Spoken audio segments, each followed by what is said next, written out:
My Maple crashed. My Maple crashed. I am so sad. I am so sad. I am so sad! I am so sad! I need a better PC. I just need a better PC. If don't clear without me, guys. Don't clear without me.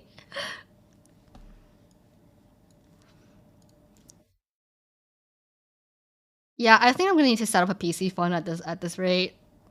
I can't with this. Imagine lagging out of Lotus, Hard Lotus in Phase 3.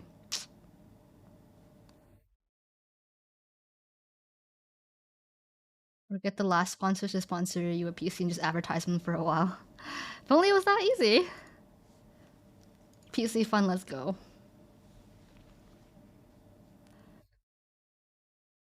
PC fun for Maple Story seems so wrong. It wouldn't just be for Maple Story. I just need a better PC, period. Both of you to assume that we can clear without you. Lols. Okay. Maybe we try off stream. We try off stream.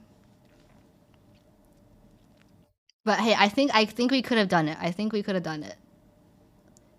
PC to spend time with us pineapples. PC so my stream doesn't stop glitching out. Try one more time on the stream. It's just funny that Maple Story is what pushes the PC over the edge. Damn, I had my buff freezers too. I'm so sad.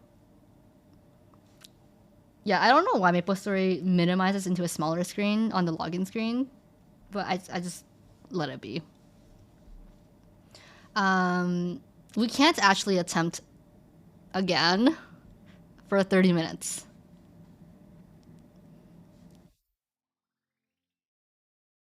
Yeah, it's a 20. Yeah, there's 24 minutes of a cooldown. Oh my god, I'm so sad. My skills. Oh. Does Valo do this to your streams too, or just Maple Story? Actually, it's only Maple Story.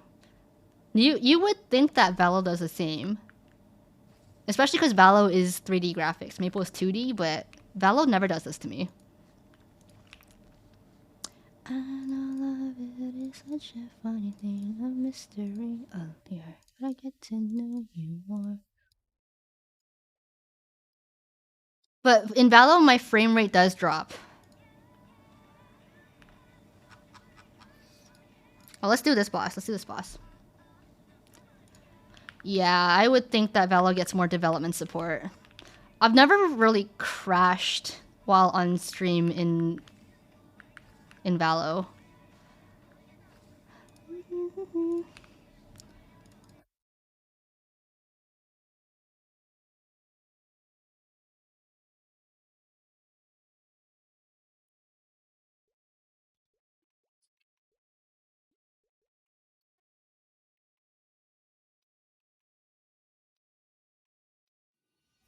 I want to try this boss called Akechi.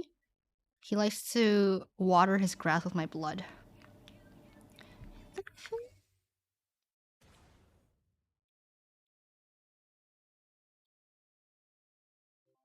This one should be easy.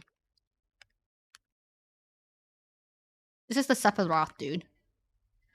Dirty secret. Most video games are pretty awfully optimized. It's just a miracle that they get it ported or working decently. Yeah, I'm not surprised.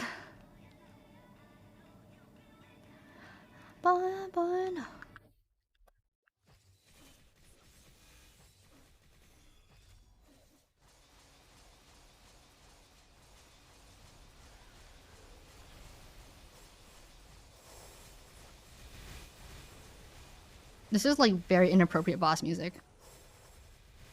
Ah! My familiar's out. Swordfish. Looking good today, as opposed to the other time. Thank you. Okay, he's gonna water the grass with my blood. What song is this?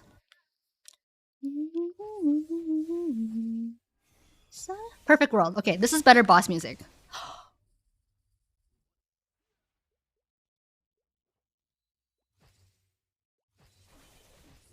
No way.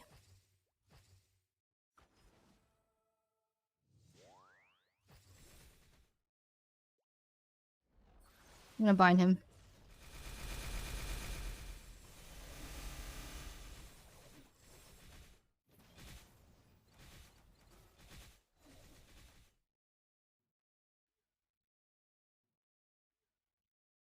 He binded me back.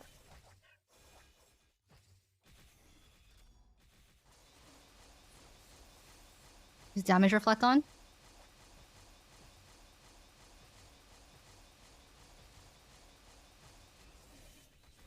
Die! Die! All good, all good, all good, all good.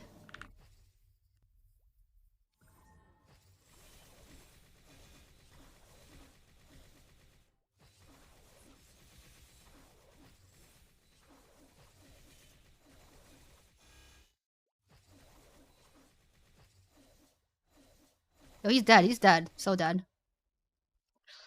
Yeah, it should be Sephiroth.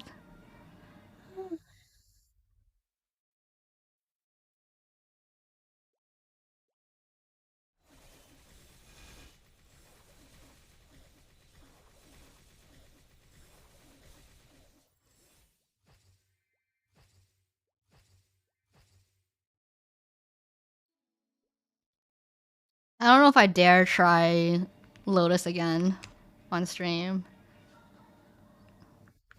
Yeah, I don't know, guys. We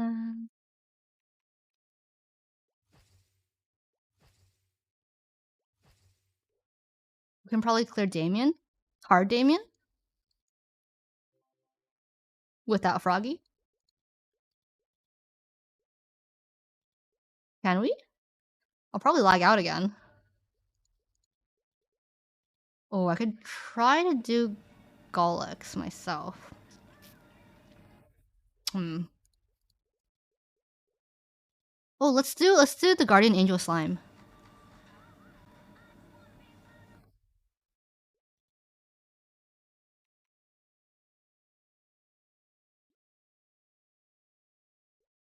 Let's do Guardian Angel slime.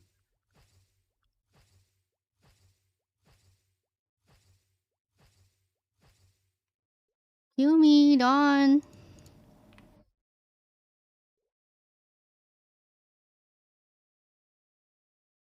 Much junk.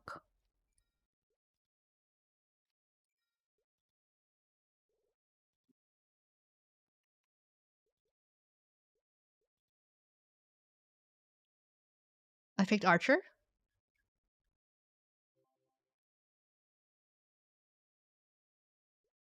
Which Archer class?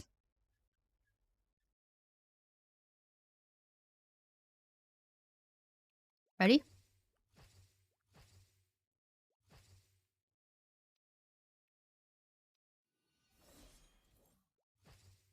Okay, we're gonna fight a giant slime now. And hopefully I don't crash.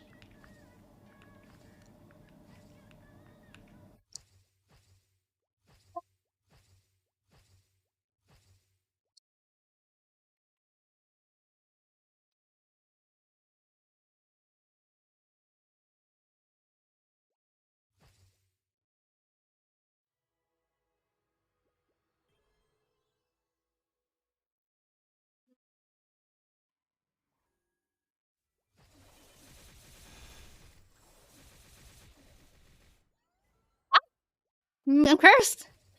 Oh! Almost died.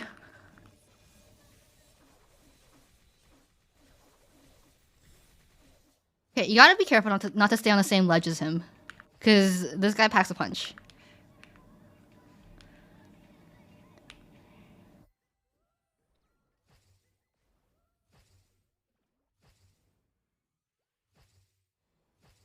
You have to use these slimes to block the 4 different gates.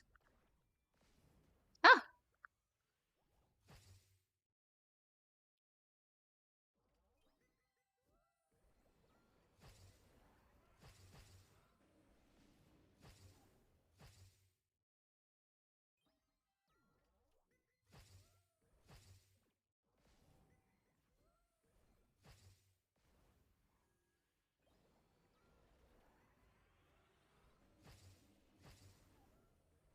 Trying to block every single gate with these fiery slime rocks.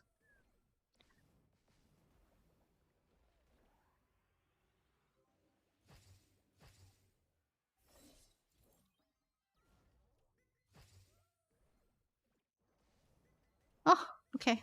I aimed a little badly there.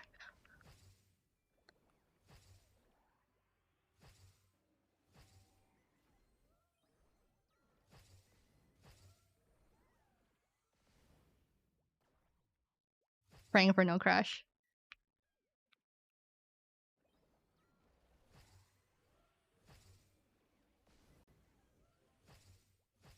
Someone died. Oh, cute.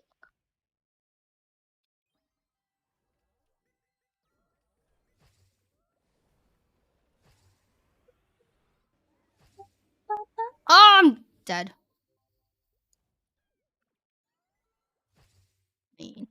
Pajima. I don't want no drama. Okay, we sealed all the gates. There's gonna be a waterfall of little slimes. And then we're just gonna kill the boss. That green slime makes you think of Homie Bear for some reason.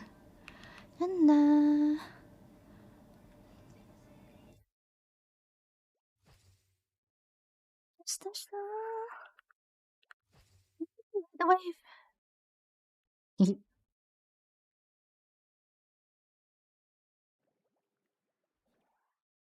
I don't even know what's going on here.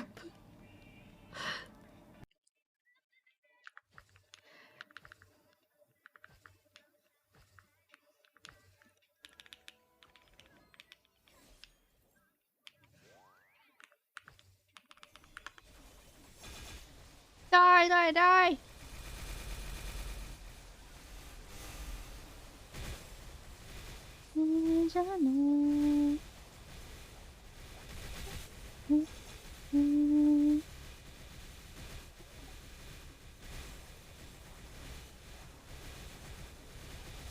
Easy. Defeated!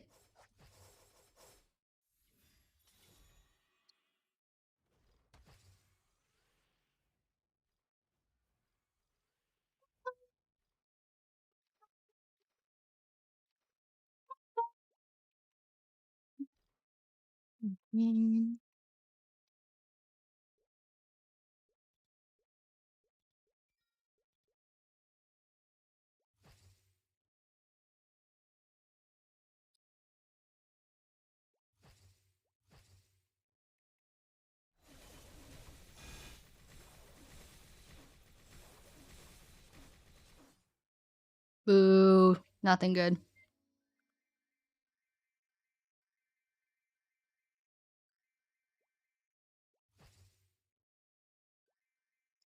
Baby.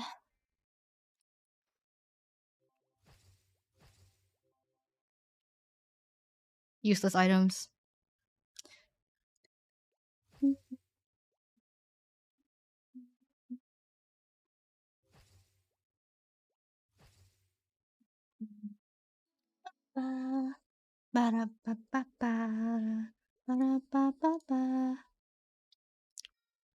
You're a queen.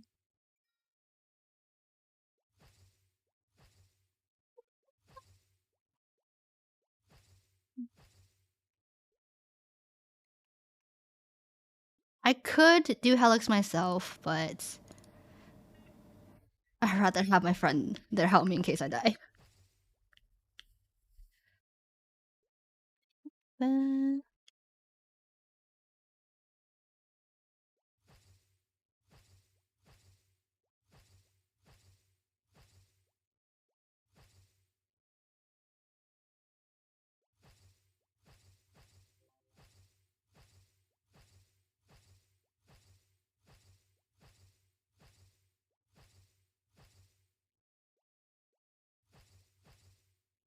Let's go, let's go, let's go, let's go, let's go.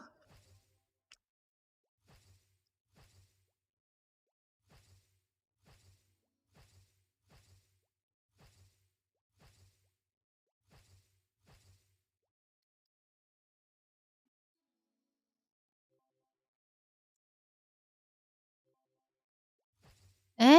You don't have a purple key?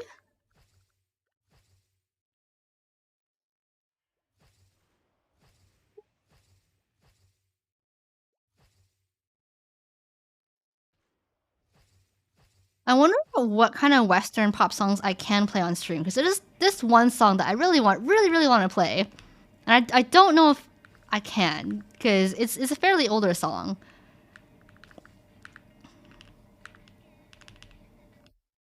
Does the guild scale down while on another character? Yeah, the guild skill cooldown does go down while you're on the other character. Hey, where did my friend go? What the?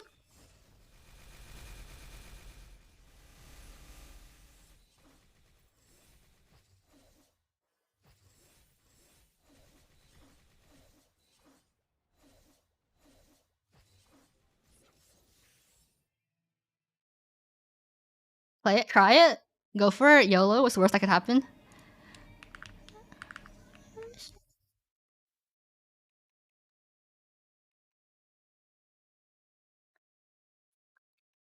Where's my drop gear?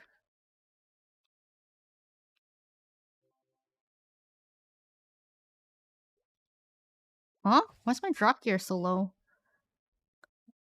Oh,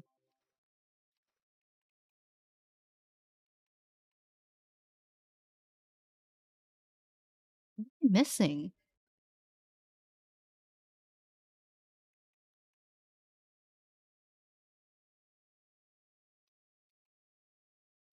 Missing one piece of drop gear for some reason.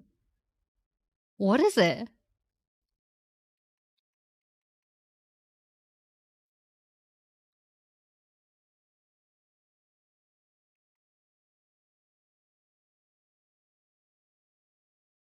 Holy symbol? Must be.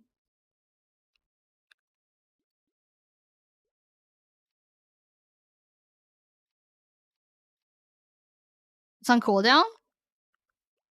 It must be, yeah, it must be holy symbol, but it's on cooldown.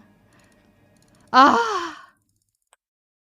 And yeah, I don't have it keybound because I have it on auto pet skill. I guess we just wait for holy symbol. Worst that can happen is your whole channel get banned. I'll try playing the song. And let me see. It's by a band called Boys Like Girls. I don't. Are they still around? I don't think they're still around. Oh, they're still around. Oh, okay. I don't know if I can play their song. Boys Like Girls. Not The Great Escape. Holiday. Okay, I hope I don't get banned. But this song is amazing. I love it. Just sing it.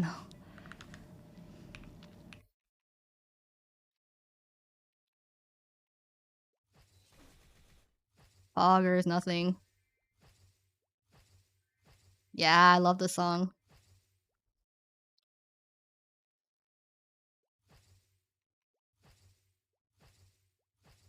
Not banned yet.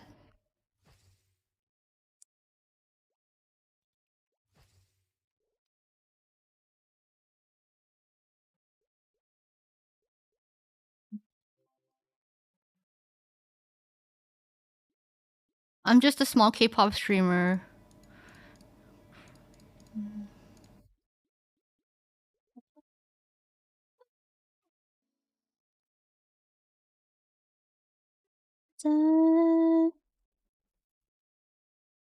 From grace, I gotta find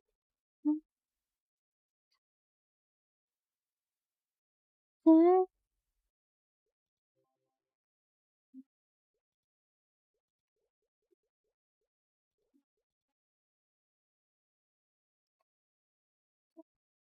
This is one of my favorite songs right now. I recently discovered it, and I was like, yes, this is my kind of song. And what I need is a holiday. I need a very long holiday.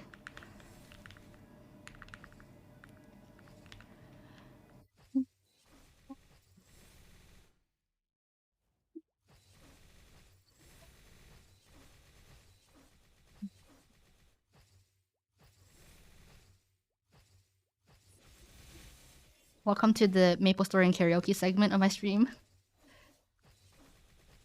You had a holiday, Erika. You already had one, and you're having another one in February. Away, I need to take a holiday. Maybe it's a fall from grace. I gotta find a new place. Holiday, I'll set off on a new chase. I gotta see a new face. I'm gonna take a holiday. This is my kind of music. I love music like this.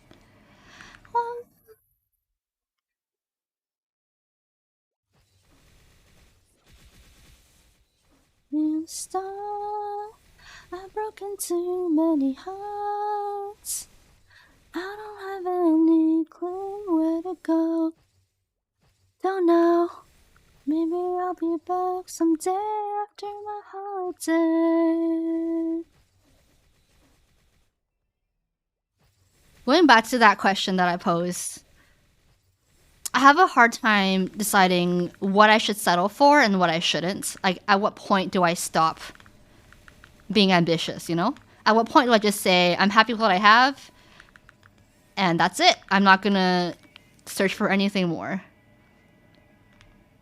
Like, at what point? At what point do I just say it's time to settle? I don't know.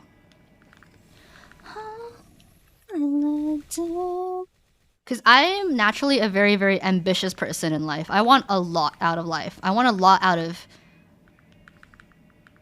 the experiences I have, the people that I meet.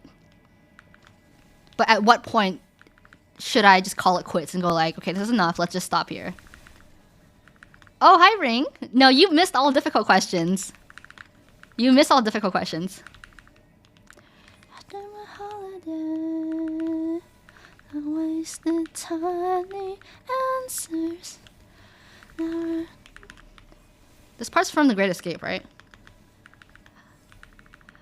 They don't mean nothing tonight. I love that. I love that. Okay, if I were to play Western pop songs, I try to choose the ones that are a little bit more obscure, that hopefully don't trigger like an auto ban. So, not T Swift, not Bieber, not Ed Sheeran. Indie songs. Okay. Do you guys know this song?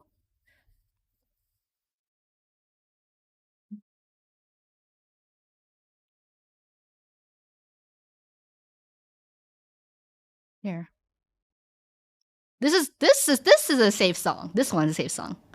And I'm pretty sure you guys have never heard it before. Because it's pretty low key.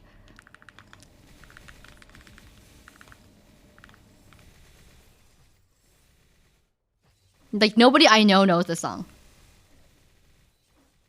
All my problems, you call me. Early nights in Harlem, the streets. Yeah, try. How do you know the song? Intern. Glances my way.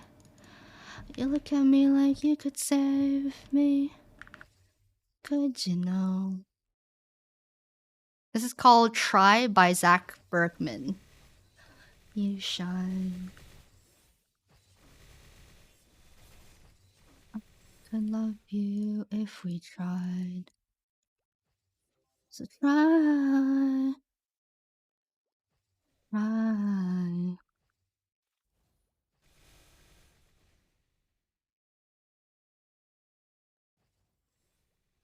Where did you hear the song from? Can we play Forever and Always? We can't play any T Swift songs. Unless you mean Forever and Always by a different singer. Taking through. Because we're so like-minded, guys, you might like the same songs I like. We'll see. It's 2 steps forward and 1 way to get to you. Oh, look how you shine. I know I could love you if we tried. So try. Right. Right. Right. Oh, I love that song. Kent. Can I call you Kent? Yes, we can put that on. I love that song a lot. The windows upon the walls. Our time is silence, but there's something you should know. That I would hold you like the wind, and I would catch you like the snow. Hi, goat. Snow. Try.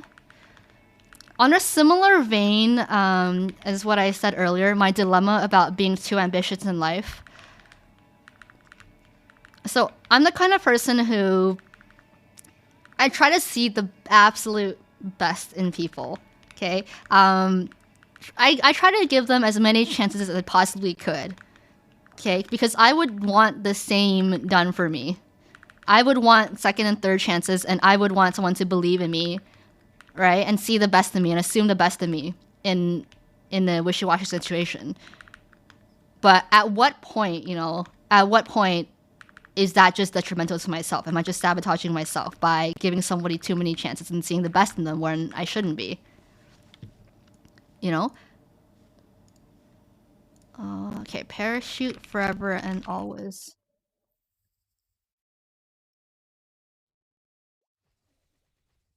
I feel like giving up. But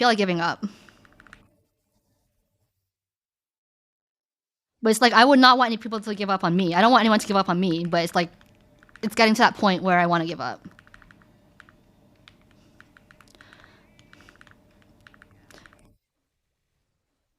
Did they already have too many chances? It's not so much like, oh, they did something wrong and they asked me for forgiveness and I forgave them. It's not like that. It's a little less. It's a little more muddy than that.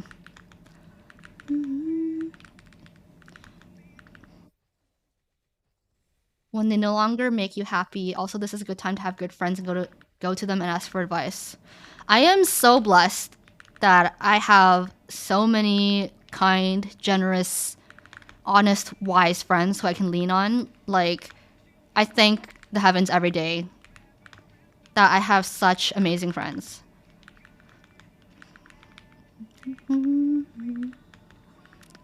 And of course, you guys, part of my community. A lot of you guys are what I would consider to be wise, kind, and generous. So I'm thankful for that. Am I in good hands?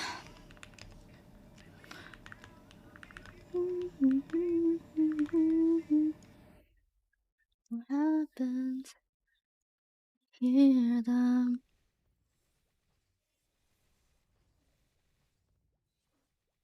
It's by his bedside. Hold his hand too tight. That's very poggy woggy. Thank you for your input. What do you feel about people that treat you more like a therapist than a friend? Someone you really care about but gives you bad mental and vibes on a daily basis?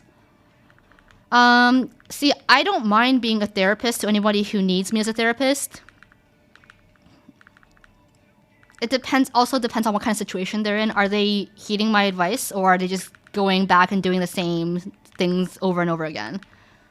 Like, are they respecting me as a therapist? Are they respecting my advice? Or are, like, what? I don't think I've had friends who treat me solely as a therapist, no.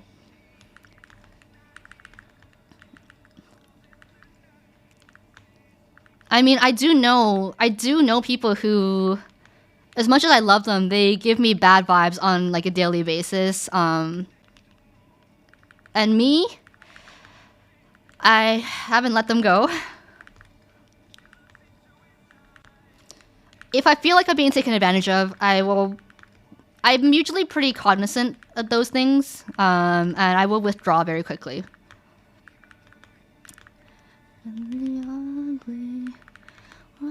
together.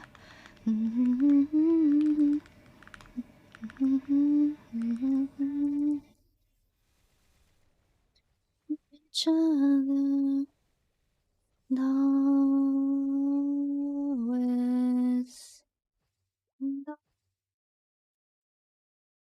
I think letting go of friends, even toxic ones, is hard. So take your time and be kind to yourself. It's like I would never want, like, because I have abandonment issues, I would never want a friend to let go of me. You know, so it's like for me, it's hard to put myself in a position where I have to be the one to let someone go.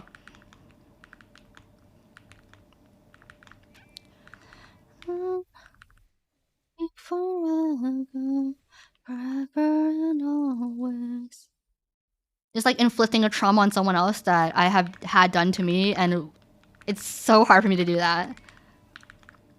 But at what point, you know, at what point is it just like, am I just being a doormat? You know, at what point am I just letting myself be hurt for the sake of not hurting the other person? You won't let go of me? That's what my therapist said, and then she got hired somewhere else, and now I don't have a therapist anymore. So, what does that mean, guys? You know, I even told, no, guys, I had this really amazing therapist, right? Who I haven't been with for that long, but for like the last half of the past year. And then I told her, like, no, you're such an amazing therapist. Like, I really hope that I don't ever lose you. And then she was like, oh, you know, don't worry, that's not gonna happen. It's a very, very slim chance that'll ever happen. And then it happened. So I'm like, okay, well, that's irony right there. So yeah, I don't have a therapist right now in a time where I really need one. But we'll see. No, my therapist got hired somewhere else. She got hired elsewhere. It's not her fault. It's not her fault. She didn't just up and abandon me. What makes your favorite food so appealing that you want to hold on, hoping it won't hurt you anymore? Can you imagine life without it? Does food still want to be consumed? Food still wants to be consumed, yes. I think it's mainly just me being scared of change. I have not known a life without my favorite food, and I'm scared to imagine what it could be like. And I have tried letting go of my favorite food once. It was kind of a hard time. Okay, guys, I really want to play this song. It's one of my favorite songs of all time. This came out 13 years ago, so hopefully it's not going to get flagged.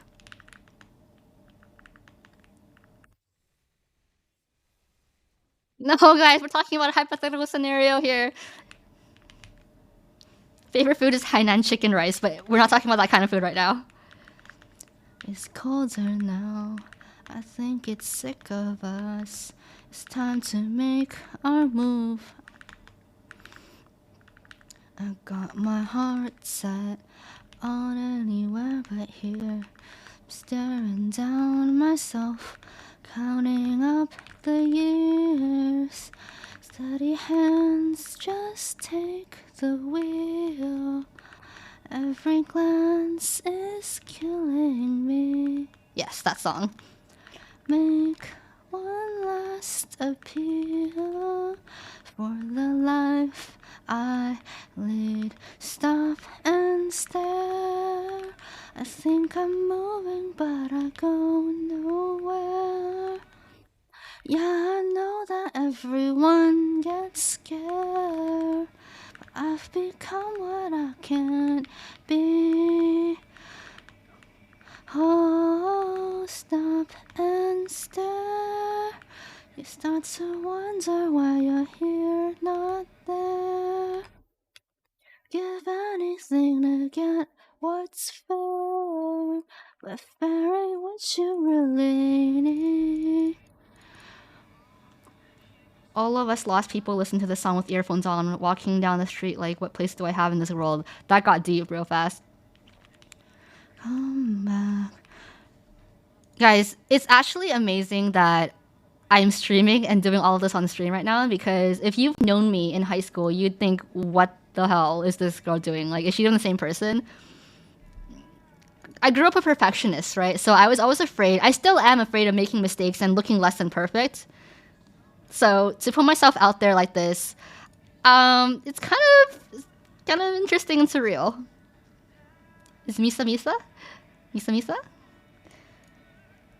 I'm still very much a perfectionist, so I don't like showing people my work in progress, my dirty laundry, things like that.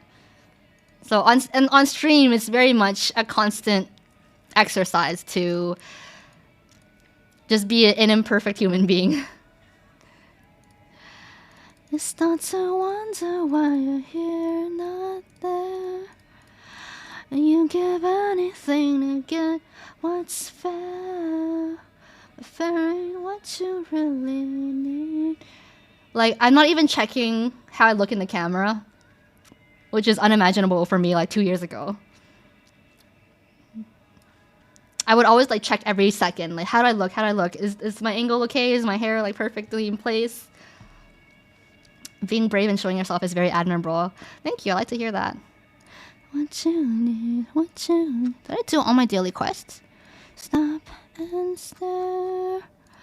Stop moving, but I go nowhere. Yeah, I know that everyone gets scared. Song makes you sad? I can't speak. Do you see what I see? I love that song. I love that song endlessly, timelessly. One of my favorite songs of all time. Could just listen to it on end, over and over and over. That and Chasing Cars too, but I think this one's a little more repeatable than Chasing Cars for me. Stop and stare. Start to wonder why you're here, not there.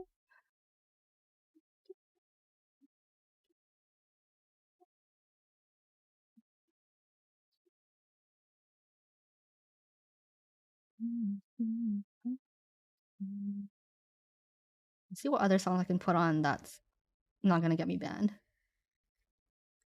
Being a perfectionist, you always keep everything in check, and that's good. It's both good and bad. Break Even is my go-to song. Oh, I love that song too. I love that song.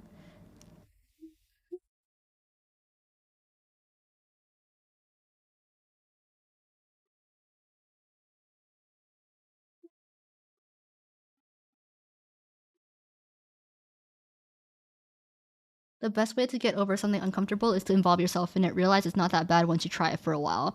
Yeah, basically like exposure therapy, huh? That's basically what streaming is for me. Just being cringe on stream and just being learning to be okay with it. What other songs is there? Copyright free songs.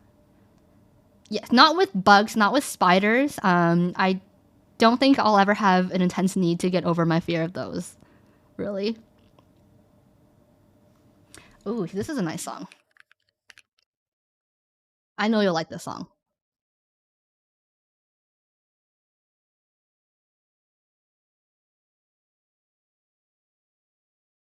It's kind of sad though.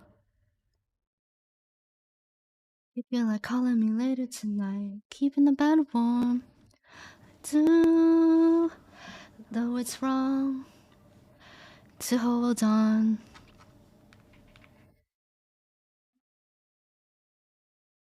Since not to leading you back to my heart just by thinking of you.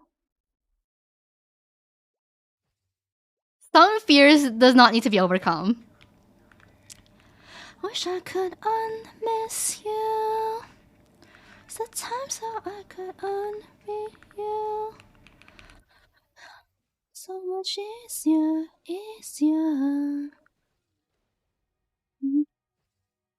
You could unmiss me too.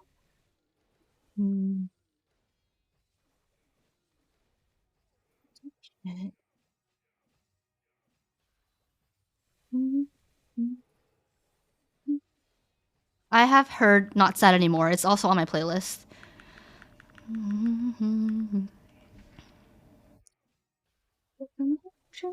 Reasons not to leading you back to my heart just by thinking of you. you're wrong. So hold on. Could unmiss you. Waste the time so I could unmeet you. So much easier, easier. Could unmiss you when you could unmiss me too. Wish you could undo the things that made me fall for you. Who's the song by? It's by Clara May. Easier. You can tell. I can teleport. I didn't know I could do that. I did not know that.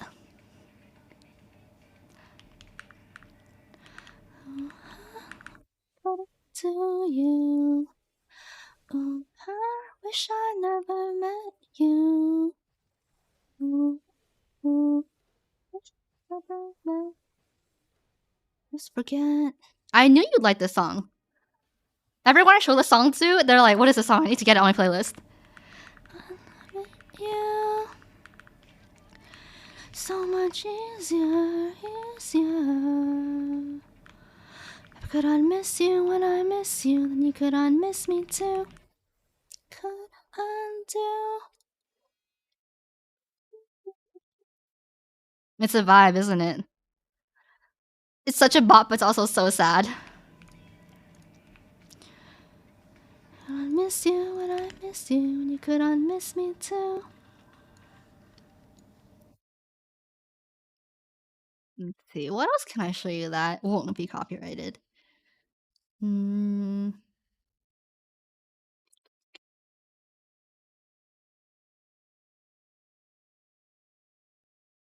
I like a lot of Mariana Trench songs. I don't know if you'll like them as much as I do, though. You know the best feeling in the world is when people add your song recs to their playlist? I add all of your song recs to my playlist. Or at least I give it a try. If I don't like it, then I might not add it to my playlist. But I give all of it a try. And I try to understand the lyrics and what you think about when you listen to it and why you like it so much. Yeah, recently a few of you guys have recommended me songs that I really, really, really like. And I added it to my playlist.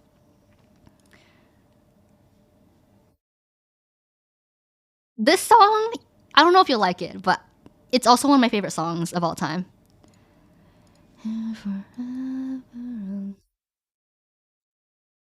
Mariana's Trench. Is silent S? No, you pronounced the S.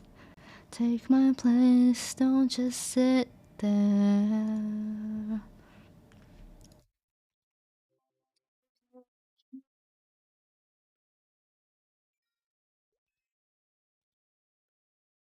Sick of you, yeah.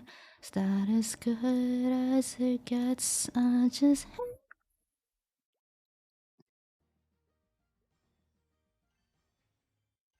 into you. It's so easy to come back into you.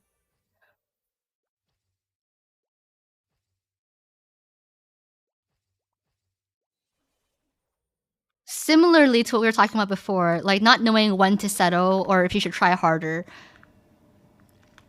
I have this problem where it takes me a long time before I give up on something because I'm not sure if I've given my best, if I tried my best. It's like if I feel uncomfortable in the situation, do I just leave the situation or do I try harder to be okay with it? Like is it me that's the problem or is it the other person? Or is it like external factors? That's what I have trouble deciding.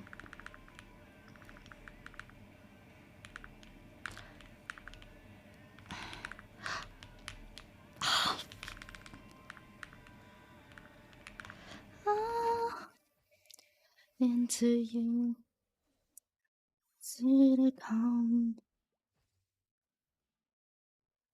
It hurts me to say that it hurts me to stay, and it might be alright if you go. It hurts me to say that I want you to stay. It might be alright if you.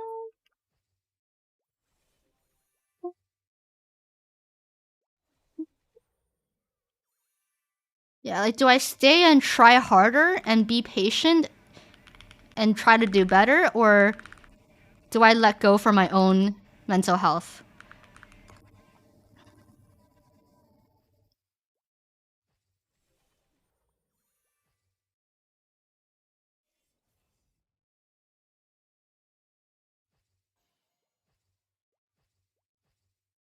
Because I think we all have this insecurity of not being good enough, not feeling good enough, or like you've done well enough, or just done enough. So it's like, at what point do you acknowledge that, yes, you've done enough? It is no longer you that's the problem, it is factors out of your control.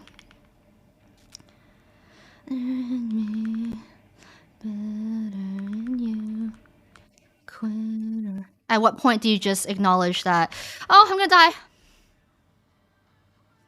I'm so sad. We'll try again. That varies really. You could be trying your best, but you trying your best might not be the best solution. It could be to let go, or it could be both, or just let it be. Too many factors. It always depends. You can take a step back and think about it deeply, whether you really want to keep going. You're patient, but the other factors, is it like jumping into an ocean storm?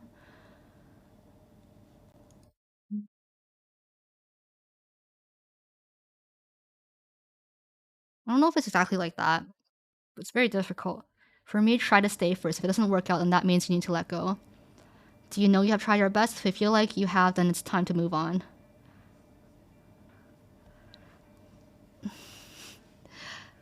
Okay, we try again. We try again. Oh, shoot. I didn't mean to do that. Ah!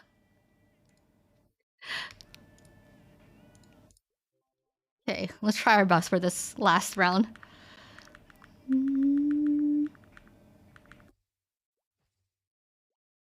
How many times had this happened before? Countless. Countless. Good to you.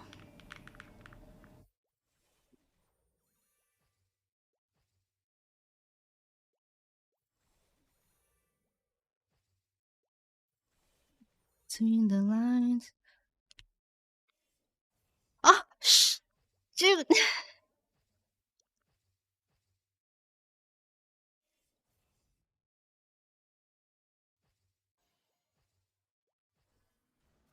Is the other factor involving a breathing being? Yeah, you could say that.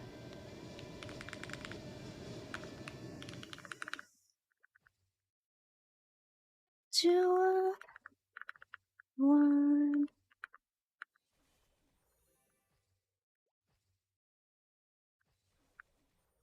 Be good to me. I'd be so good to you. I'm just trying not to die right now. Yes, other than me.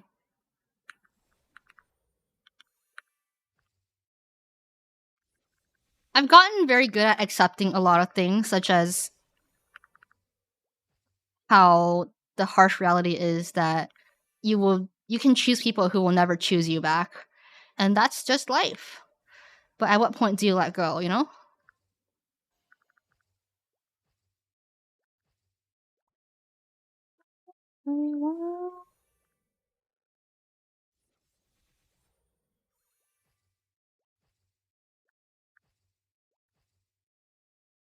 So good to you.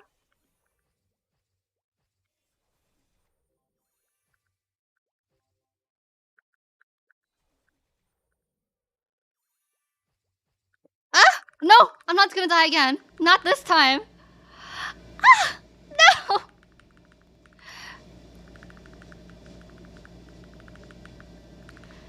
Then again, guys, a lot of things weigh on my mind, even if it's trivial. Okay, I'm gonna get 10,000 points this time for sure.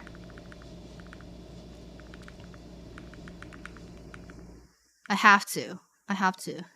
My dignity depends on it.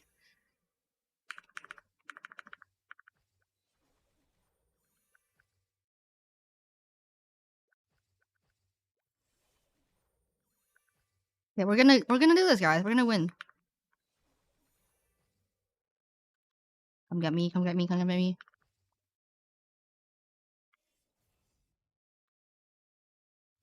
Yeah. Oh? Did I not make it? Are you kidding me? It's my favorite daily task, yes. I ran out of time. You know what? Twice was my therapy for a while, but at some point I had to come back to reality.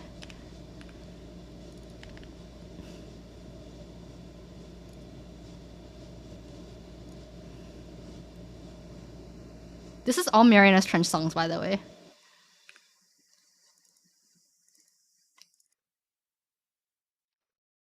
I love this song too. I first heard it in high school and I've never not loved it since.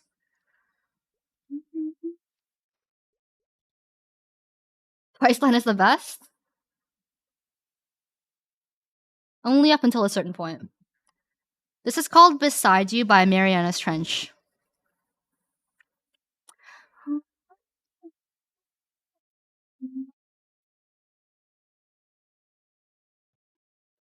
Stand, I will hold you up. I will hide you. If it gets too much, I'll be right beside you. I'll be. Do you know the song Atlantis by Seafret? No, I don't. Overwhelmed, and you've walked your the space between the things you know is blurry nonetheless. You try to speak, but you make no sound. And the words you want are out of reach, but they've never been so loud. And if your heart wears thin, I will hold you up and I will hide you. When it gets too much, I'll be right beside you. I'll be right beside you. I will stay. Nobody will break you.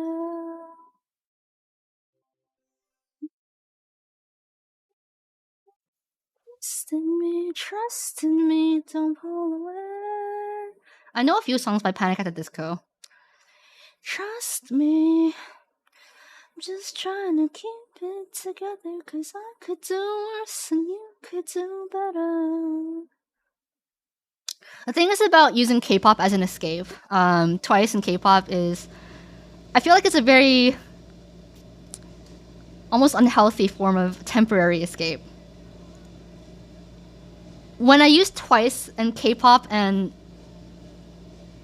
music and idols as an escape, I feel like I'm just pushing the problem away and I'm just prolonging the problem. I'm just distracting myself with something else. And the problem is still there. What is this song about? It's your heart wears thin. But well, the lyrics go, when your tears are spent on your last pretense and your tired eyes refuse to close and sleep in your defense. If your heart wears thin, I will hold you up and I will hide you when it gets too much. I'll be right beside you. Beside you.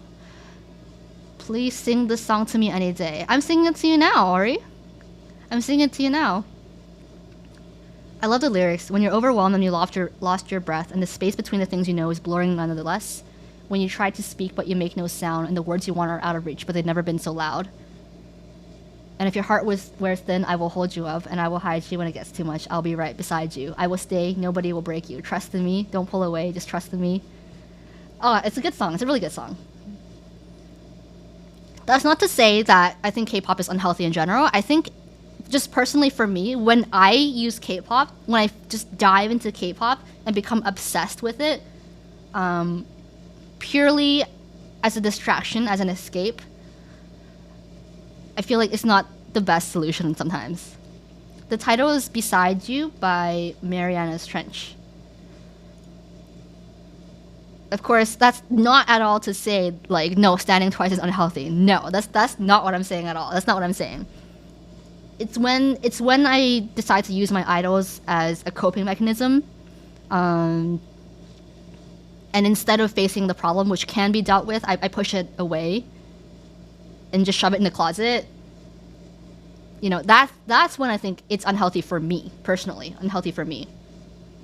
But of course, it's a completely different story if I'm just enjoying Twice, just enjoying Twice's music, enjoying Twice for who they are, or if the problem is something that I cannot deal with right now, that I cannot process and I cannot go through right now. In that case, yeah, I would go to an escape like Twice. Yeah, exactly. Unhealthy coping mechanism versus enjoying Twice for Twice.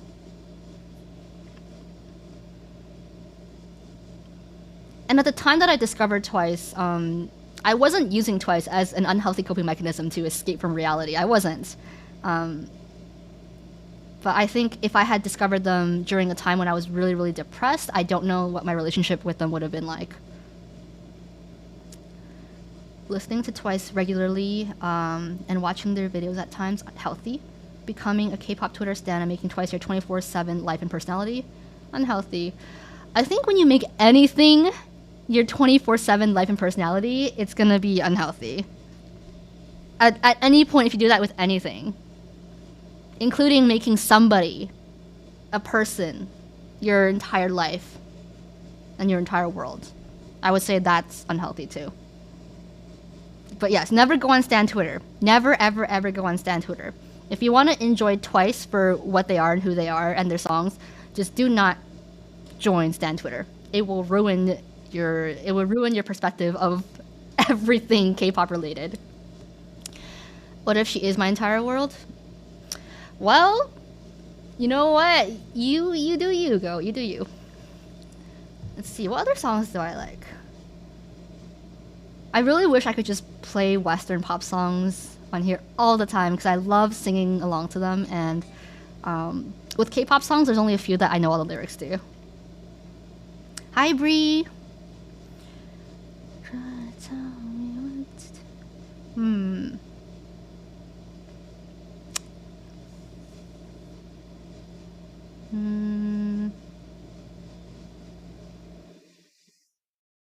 Let's see. Scrolling through.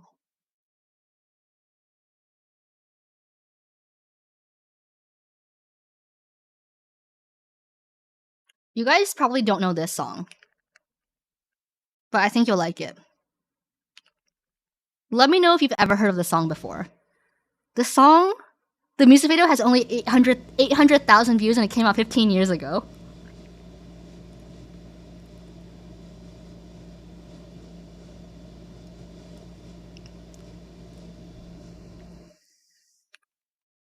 This is called Song in My Head by Sherwood.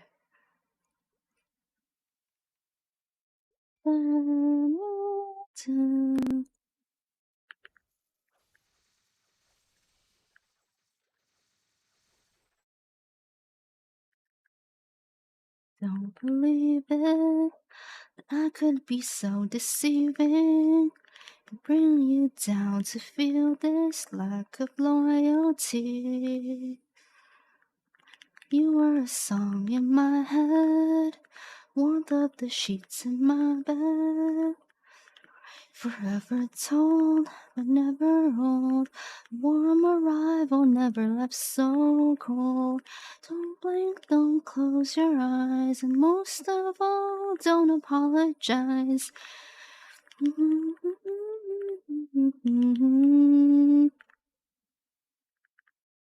Of course, Spicy Nachos knows every song that I like, for some reason. Knows every song, like, in the history of the world. This song is called Song in My Head by Sherwood. I don't believe it, I could be so deceiving. Bring you down to feel this lack of loyalty. You were a song in my head, warmth of the sheets in my bed. Story forever told, but never old. A warm arrival, never left so cold.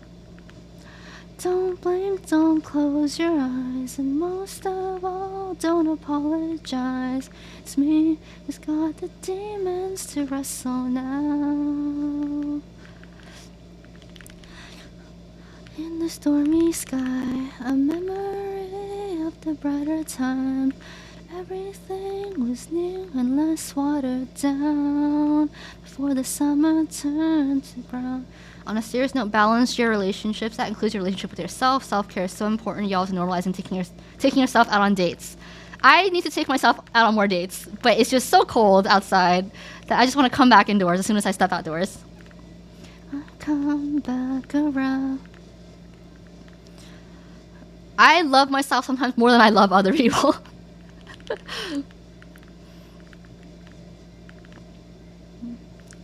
I wish somebody would love me as much as I love myself. Or not really. No, I don't wish that somebody would love me as much as I love myself. I wish that somebody would understand me the way I understand myself. They don't have to love me, but I just wish somebody could understand me. Yeah, I don't need love, but I want understanding. Yeah, I know, you guys understand me. You do. Which is why I don't want to stop streaming. Netflix and chill with yourself? Ooh, kinky. We can learn self-love from Nyan.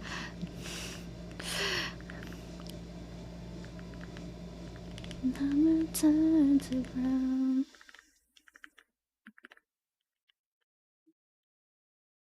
I will just say questionable things on stream and then never go back to address them. Okay, let me see. Oh, this song is so sad, but I love it. This song is very, very sad, and it's quite popular, so you probably know it. Average streamer. Do you guys know this song? Bruh. Silence. It's called You Were Good to Me by Jeremy Zucker and Chelsea Cutler. Just listen to the lyrics, they're so sad. Still, no matter where I go,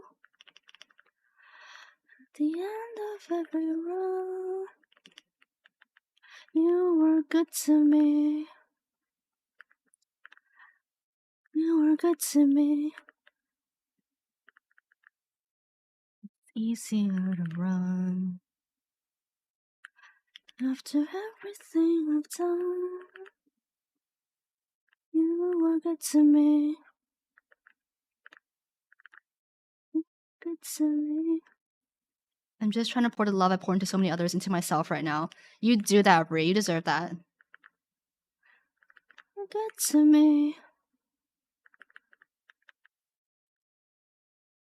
One time I was listening to this song and then I took a shower and just started crying in the shower, thinking of the song. Obviously because I'm thinking of somebody in mind. Trying.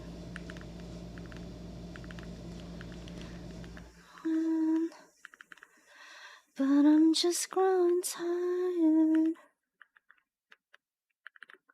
Now I'm worried for my soul. And I'm so scared of growing old.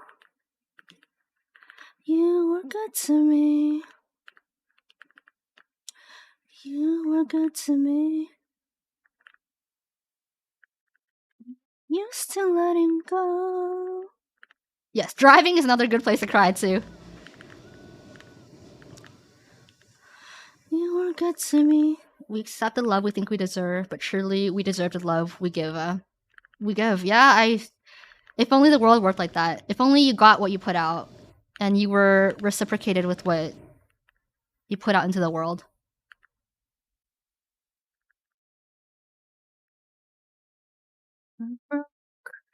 Now my tears flow.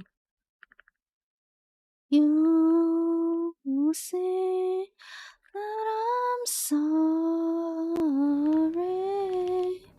But you were good to me. to me.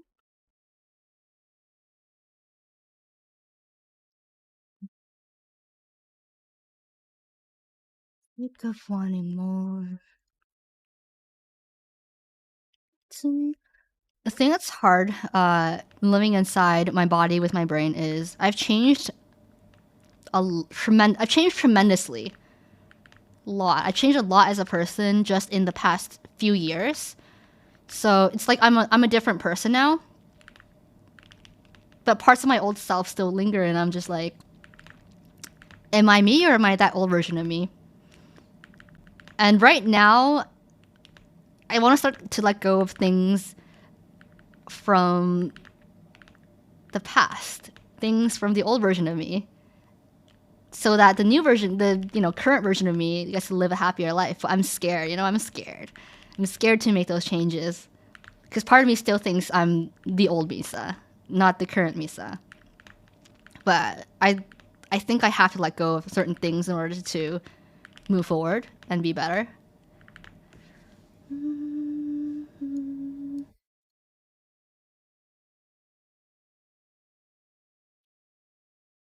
What's the song, guys? You recognize it now, right?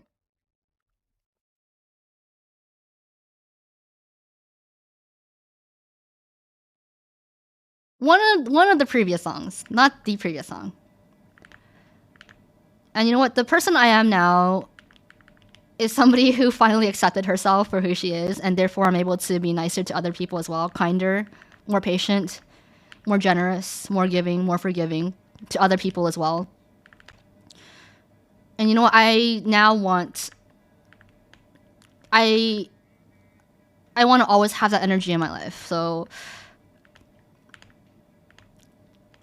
and there's parts of my past that aren't that great for me, and I think it's time to slowly let them go.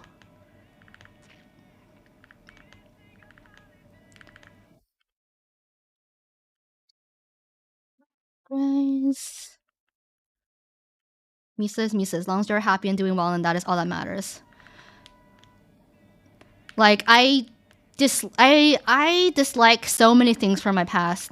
I even want to change my name legally because I don't identify with my old name. Like, it's serious, guys. It's serious.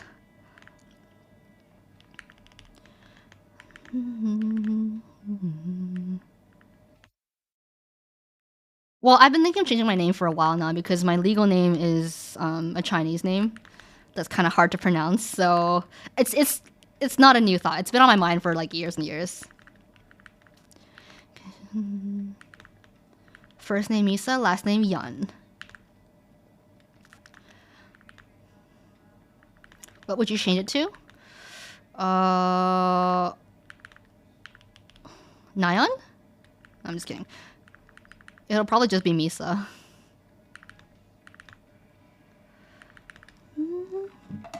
I would actually go by Misa, yeah.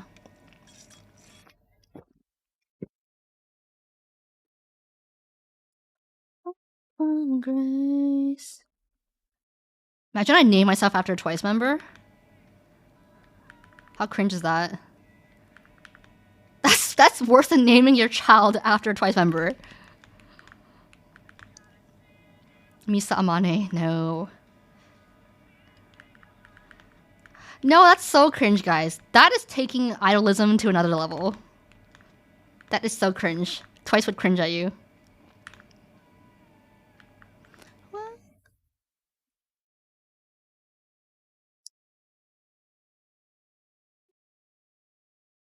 So many.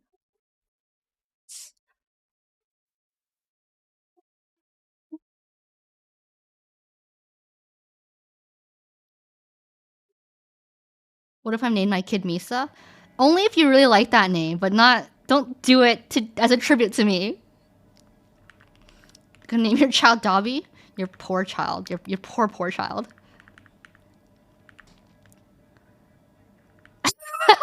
Back when I was on Stan Twitter, one of my moots almost named their baby Jungkook. But they're white. They settled for Jake because it still has JK in it. What the No! What the hell? Oh my god, that's so cringe. Okay, there are limits, guys. There are boundaries that we should not cross as fans. That is no. You're gonna name your firstborn Najang Mosa Jimi Dachiju. That's gonna be a mouthful. I think they're gonna get bullied in school. When someone said they would name their baby Lalice, and Rose went, please don't. Please don't, guys. Please don't. Let K-pop be a part of your life, not your entire life. Don't let it be. Don't let it define your kid's life, okay?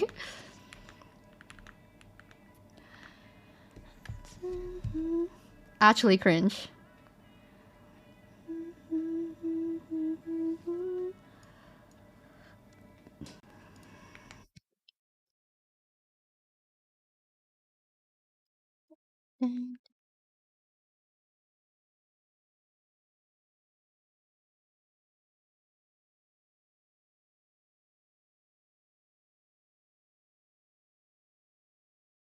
There's lots of people named after athletes, but that doesn't seem to be as bad because they just have normal names.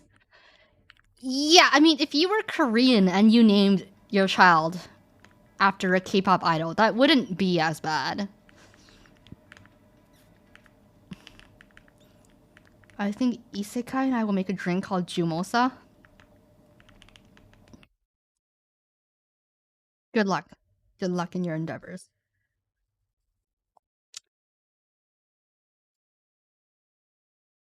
I'll look through my playlist to see what other amazing songs I had that you guys don't know about. Oh, how I wish I could play Taylor songs. Okay, this is not an unknown song. I just really like it. Yeah, I mean, I would name a pet maybe after an idol, but that's okay. TikTok of Cheu? Okay. I love this song. So are you happy now? Finally happy now? Yeah.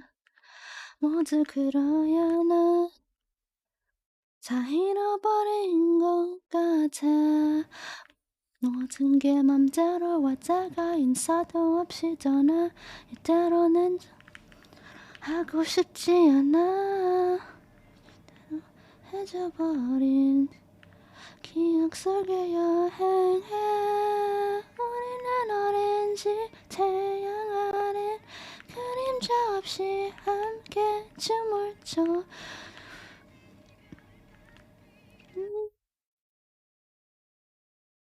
The song is so sad. If you know the lyrics. It's saying, let's go dance under the sunlight, a place without any shadows. What did she say? And she says, let me just translate as she goes along. It's about her friend who passed away. It's very, very sad.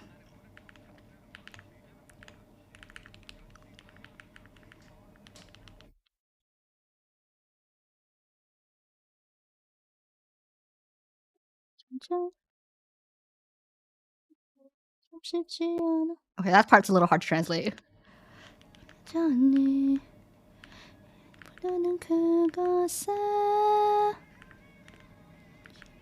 Under the orange sunlight, without shadows, we dance there.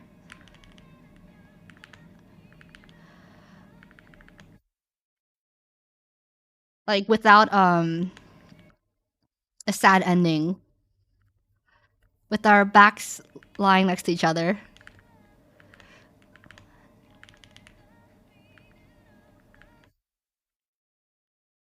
You know what? It's I'm not doing a great job. Anyways, it's about I'll see you in my memories. And if this is a nightmare, I don't want to wake up.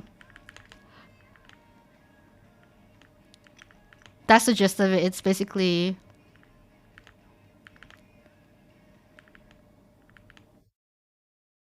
I'll see you in my memories forever. And it's so sad. I cry when I watch the MV for the first time. Yeah, just look up the lyrics, everybody. Just look up the lyrics. I'm trying to like translate, but then she says the next line, and then I can't hear what she's saying, and then I mix it up in my head.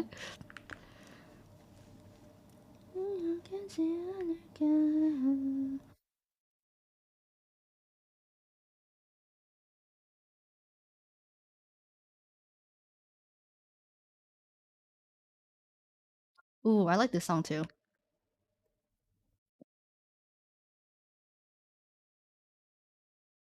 Do you guys know this song?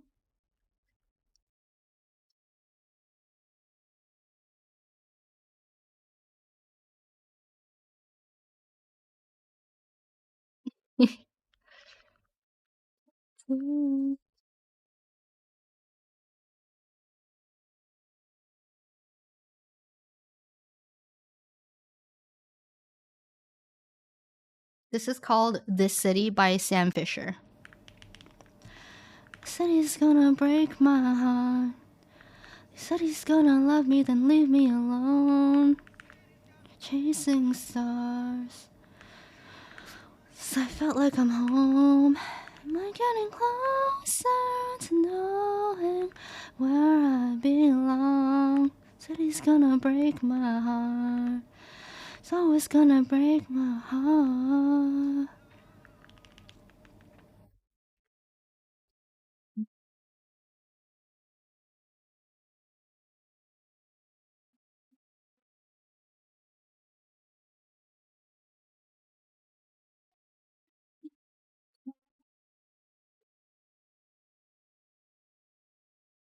Sad song for me.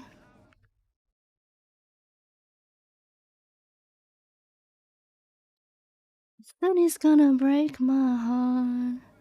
Said he's gonna love me, then leave me alone. Said he's got me chasing stars. It's been a couple months since I felt like I'm home. Am I getting closer to knowing where I belong? Said he's gonna break my heart. Always gonna break your heart.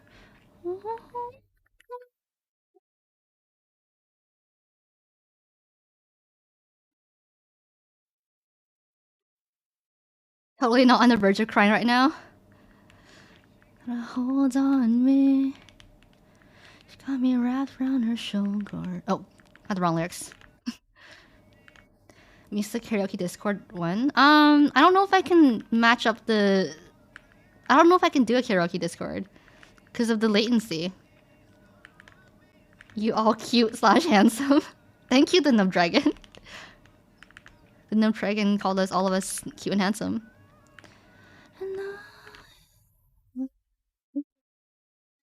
And it's gonna break your heart. It's gonna break your heart.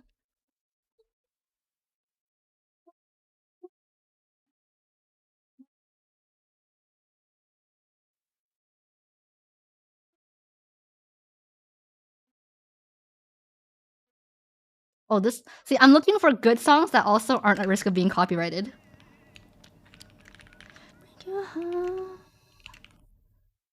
Adding this song to my sad playlist. It's sad, but it's also calming in a way. This is also an older song, but it's really nice. And it's not as sad. It's not as sad.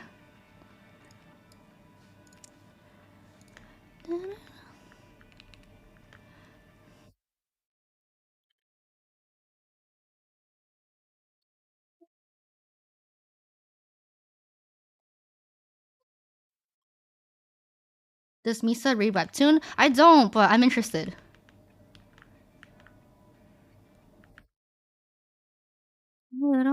Figure it out.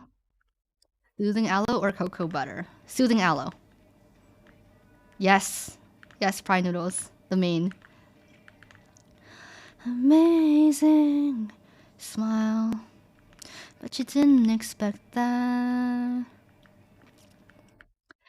Make me change my ways. Change my ways. It's like sunsets, baby. And legs that went on for days. I'm falling in love, but it's falling apart. I need to find my way back to the start. When we were in love, better than they are.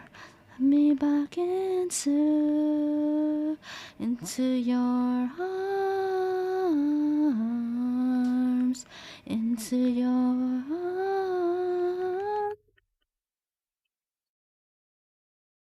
I heard Solo Leveling is a great webtoon. And I heard they're making an anime of it soon, so maybe I'll just watch the anime. But she seems so far out of my league. And because you guys know I'm a romanticist, I like to see meaning where there isn't meaning, and this is why I give people too many chances, because I think everyone is deep down a very kind, a very good person. So even if they're like stabbing me in the throat, I would still be like, oh, but you know what? I want to forgive you because I think deep down you're a good person. And then, you know what? I get stabbed in the throat. And, you know, it's my fault in the end for reading too much into things and wanting to see meaning where there wasn't any. But that's what I want to do in life. You know? So even if you're hurting me, I would think, oh, it's not your fault. You just don't realize. No, it's not your fault. It's actually my fault because I didn't remove myself from the situation. You're just living life, doing your best. Okay. So go ahead. Just, you know, it's okay to keep stabbing me in the throat. You know, I'll be fine. I'll just wait patiently here until you realize that I'm in pain.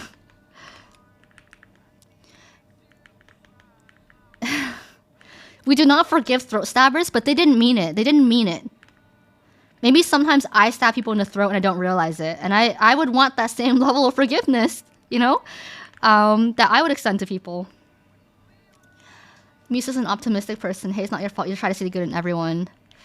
I have to see the good in everyone, because if I don't, I'm going to walk around this earth a very, very angry and miserable person. Okay? I don't want to do that.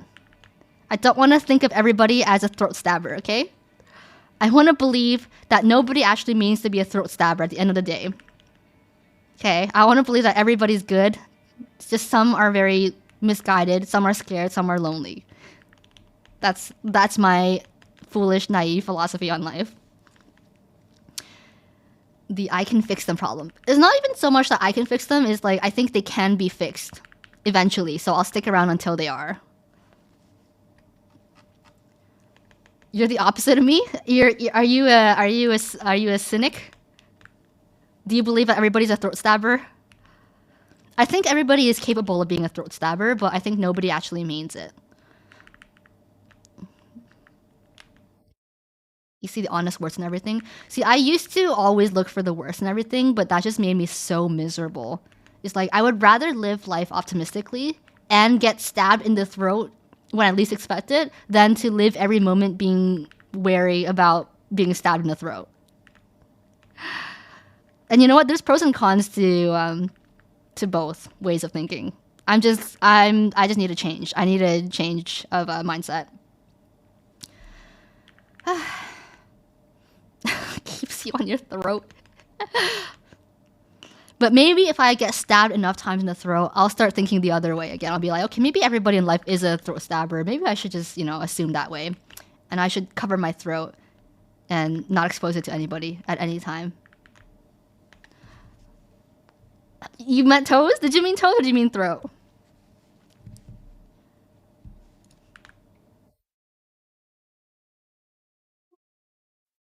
Assume the worst in others first until they can show that they're not bad. You'll be disappointed if you expect them to be crummy first. You'll never be disappointed if you expect them to be crummy first. Oh, but that makes it so hard to get close to people, though. Like, when I have my walls up and my guards up, like, you can tell I have my guards up. You can tell I do not want to be close to you. And sometimes I will get that vibe when I meet you for the first time. Be like, there's something off with this person. I don't like them. I don't want to like them.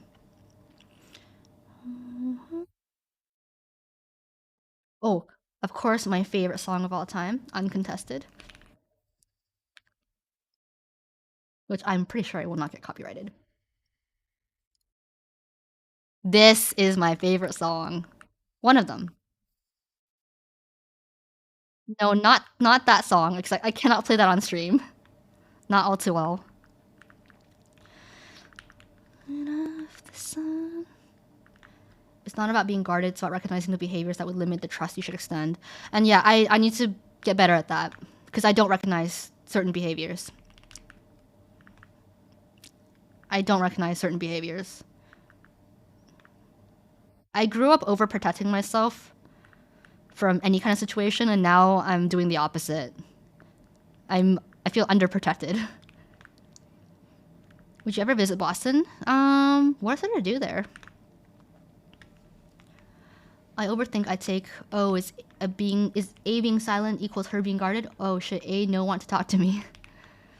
I guess when in doubt, just ask. I guess just ask.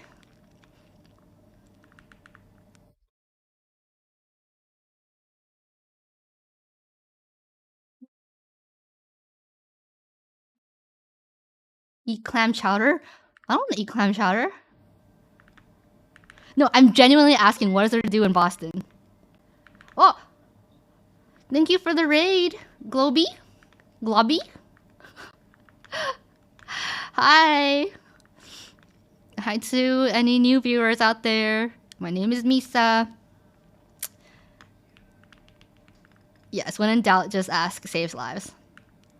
Hello, raiders. I'm being raided so often these days. But yes, I'm currently just playing Maple Story and singing karaoke with my viewers.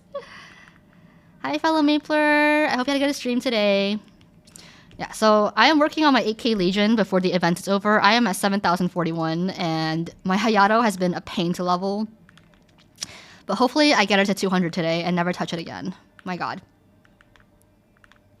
But yes, when in doubt, always ask. And I'm starting to realize that I'm the kind of person who does not do well in situations of ambiguity because they make me very anxious.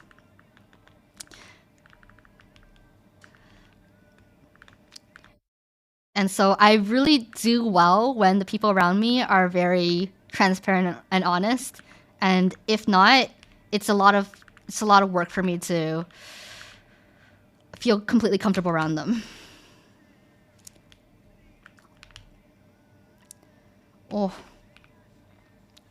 Rise of sunset. Is Globby still here? I wanted to ask what you mean. Whoa! Thank you for the 10 gift subs. Thank you, Bree.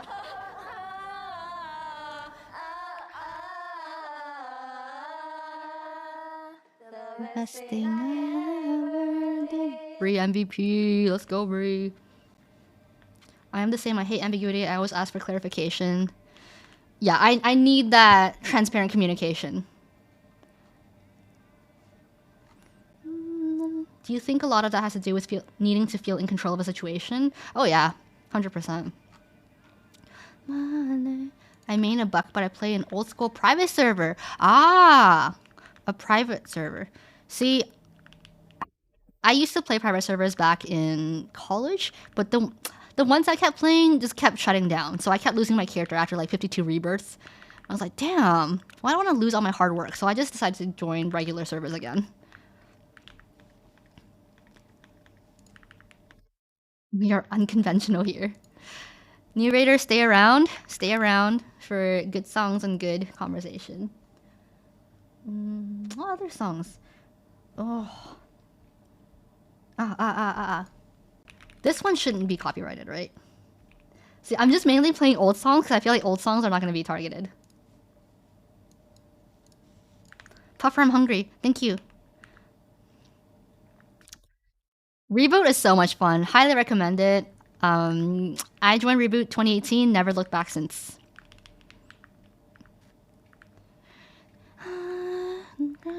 Crazy.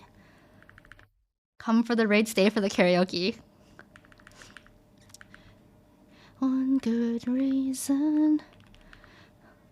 Yeah, give it a try. It won't hurt. It won't hurt. Reboot is all about solo progression. You can still hang with your friends, but it's mostly solo progression, and I like that. I like that a lot. And it's completely free to win.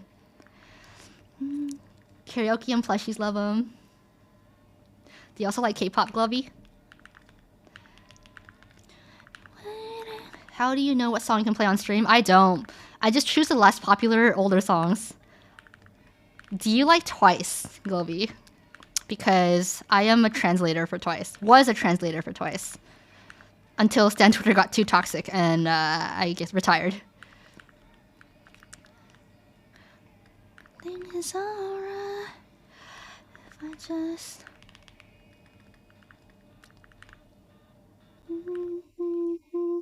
Was I talking about? Being scared of change? No, we talked about that. Unofficial official translator. Yeah, unofficial but official enough where they thought I was the official translator for Twice. Ambiguity, yes. Yeah. Yes, I just prefer transparency all around. An ad popped up. No. I asked, do you like Twice, Globy? Because Twice is my favorite K-pop group. Everything is alright. My normal advice there is to worry less about controlling the external situation and focus on controlling your own reactions. Recognizing what is under your control and, most importantly, recognizing and accepting what is outside of your control is a vital skill for getting through life. I'm trying to learn that. I'm trying to accept everything that's out of my control. If transparency matters so much to you, I recommend avoiding people who aren't sufficiently self-aware to be transparent with you. I'm recently learning about myself that transparency is really important to me. Being able to be away from that person and still feel the emotional permanence, that's important to me. And so anybody who I don't vibe with, I don't see it as their fault in any way. It's a me thing. It's a me thing, and I will find, you know, I have people that I'm comfortable with.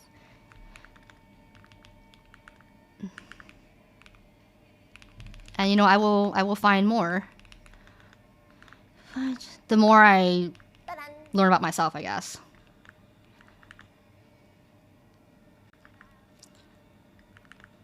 Oh! Just plain likey? Taste, queen. Okay, let's go back to Moonlight Sunrise then.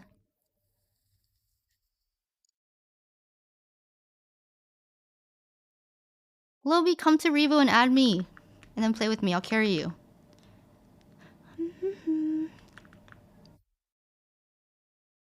Focusing on the positive reinforcements in your life is huge. Good that you recognize one, better as you recognize and prioritize more. You know, I'm opening my eyes. Opening my eyes to everything around me.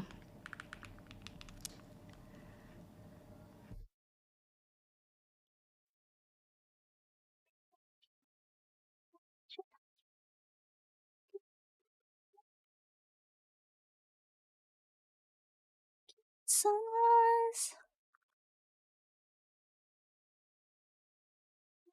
Blindness.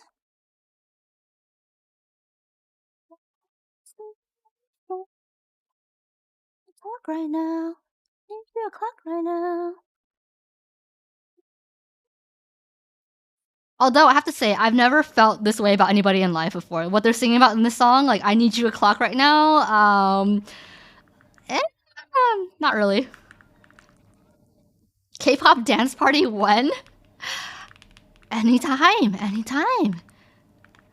You're gonna have to do most of the dancing though, because I cannot dance very well. Yes, I have. I've dated before. I have been in relationships.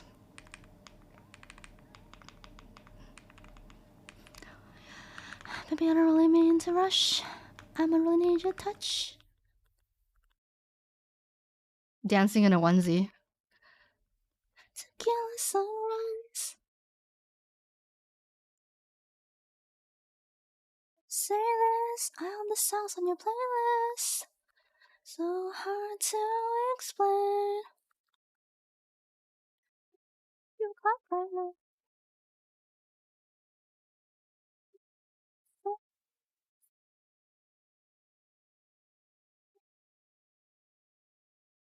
Can you imagine that will break internet if that onesie's a penguin? If I do get a onesie, it'll definitely be a penguin.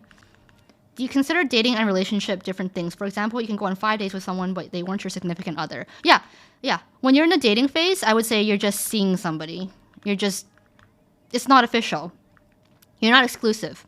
When you're going on dates with someone, you're not exclusive yet at that point. That's how I see it. It's not until, you put the exclusive label on your relationship, that's when you're no longer dating. That's when I would say you're official. Imagine if Twitch was around back in the day. OMG Pocky would have been so massive on MapleStory Twitch. If only, if only. But that was what, 14 years ago when I hit my prime. Sunrise.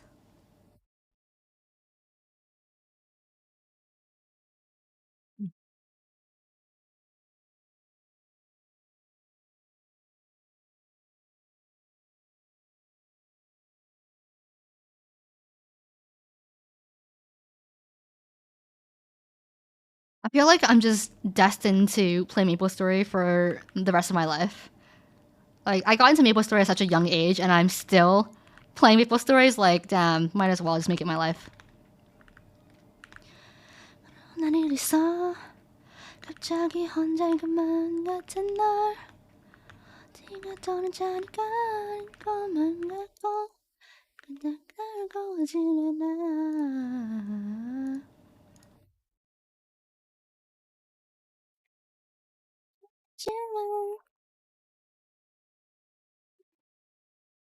Everything's alright 저러한 nobody so there's somebody 특별한 나를 빼는 You make me feel special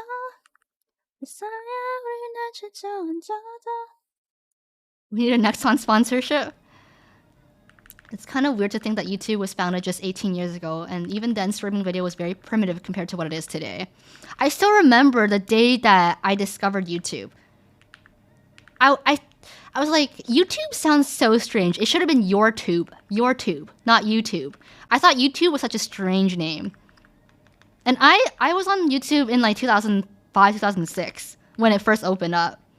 I was posting videos in 2006. Okay, this goes to show how much I love content creation. How did you guys even find out about YouTube back in the day when it was small? I think I was on Basil Market, a MapleStory forum, and then somebody posted a YouTube link. I was like, what is this? Yeah. Level 40? Let's go, Arluxon. I hope you're having fun. You make me feel special. Back in the day, I sound like such a hag. Back in the day, the YouTube front page featured specific videos every day. And if your video got featured on the front page, it would blow up. Like, that was your ticket to fame. So everybody would always want to, like, they would always try to be featured on the front page of YouTube. There was no, like, trending list or anything. It was just the front page of YouTube. That was the coveted front page that you wanted to be on. 그러니까 게임 회사에 한전 없는 날 Shining light, that's what you do. It didn't take long. There's a reason they got bought by Google in 21 months. Yeah. YouTube was huge, and it's crazy to think that there was a time when YouTube wasn't around in my life.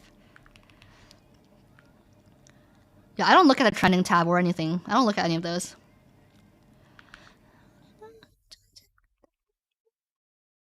I played this game when I was a kid, like 12 years ago, and just got back into it today. Hit 100 in like 2 hours, and my childhood is ruined. You know what? It may not be the same game as it was in your childhood, but arguably, I would say it is a better game. It is a more well-rounded, like, well-polished game. Okay, so you know what? It might not have looty PQs or kerning PQs, but it's got other fun stuff. 200 is where the game begins. But yeah, recently I've definitely seen an influx of old players coming back to Maple. I don't know why, but I've been seeing a lot of that recently. Oh yeah, Ryan Higa, his whole ninja thing. I remember that.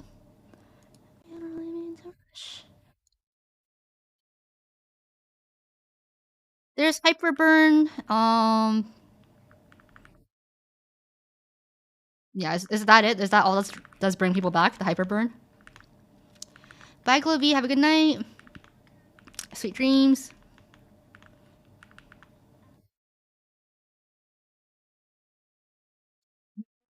생각이 많나 문제야 문제.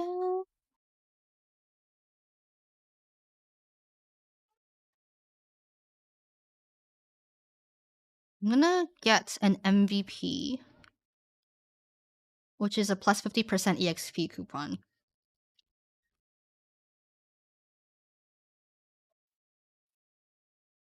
My best friend got me to play Elsword again, and it made me miss Maple. You can never quit Maple. You only take long breaks. I know. I tried. I tried quitting Maple about 6 times, and every time I failed.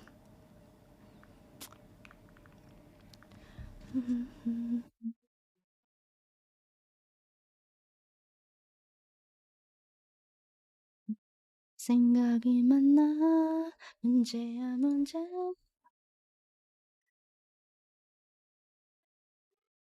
I hope I don't crash when I go into this channel.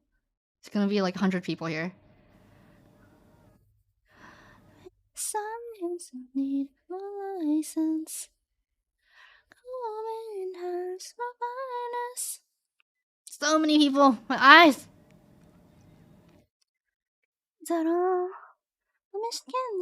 What's waiting for? No, we good. We good. We good.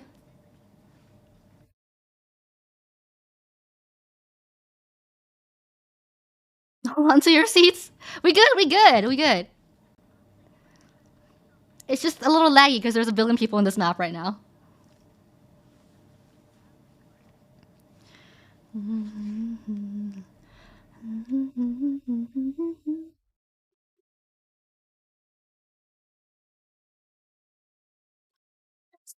Mm-mm. Mm-mm.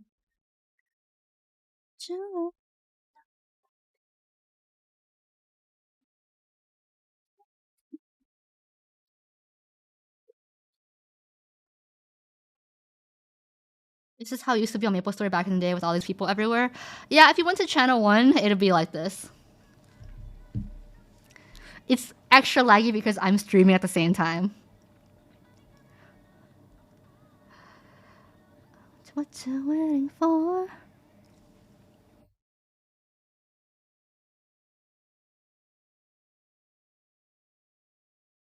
Get me out!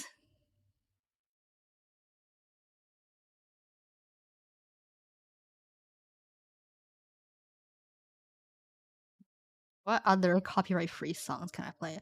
I can play Japanese songs, right, and not get copyrighted? Can I? Okay, let me try playing this song. The first Japanese song I'm gonna play on my stream. Have you guys ever watched Inuyasha? Because this is an iconic ending from Inuyasha.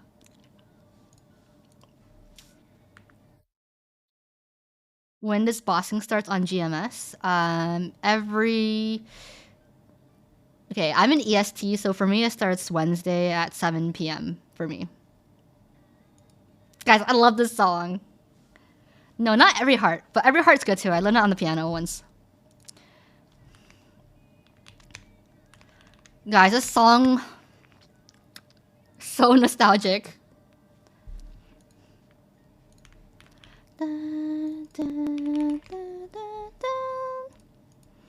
I can't sing along because I don't know the lyrics. But I love this song so much. Burning Stage 6? Terrible. Gonna look for a better one.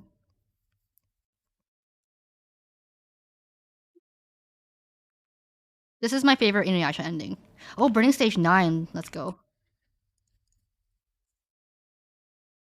Sure, let's go home. This is my home, everybody. I feel like it. Great home, yeah.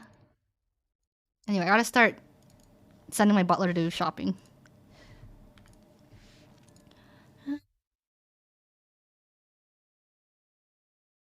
Okay, go shopping. Bye. Alvin bought me a bed earlier. I still don't have a bed. I don't have a bed in my house.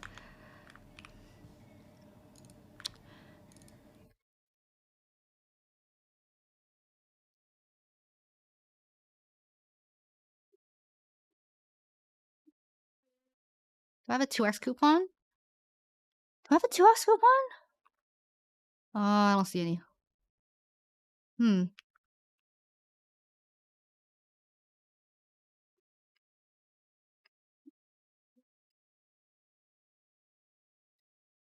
Okay, 15 minutes, we take it. 30 minutes. Okay.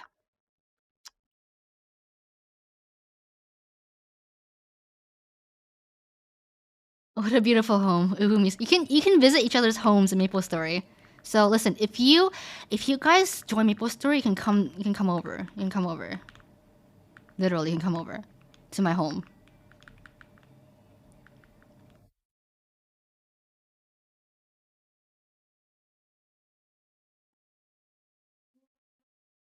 One of my happiest memories from childhood is being 8 years old and knowing my parents aren't home, being able to stay up late watching Inuyasha on TV at 10 p.m. at night, and just knowing there's no one around to yell at me. That's one of my favorite memories from childhood.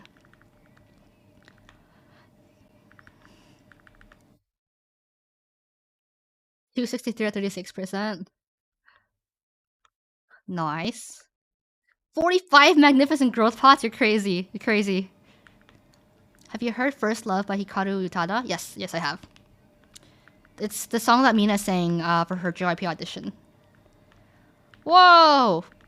Only 5%? That gives you 5%? Oh my god. That's pain. Pain at that level.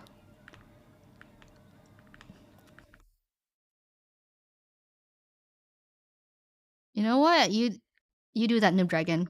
I'm rooting for you. I will not be hitting 270 or even 265 anytime soon. You guys might think that's a cute memory, but really it just speaks to how horrible my family life was at home. That not just not having to worry about being yelled at is a good memory for me. It's kind of sad. Oh, you used 5. Oh my god. Okay. I was like, who the hell has 45 magnificent growth pods?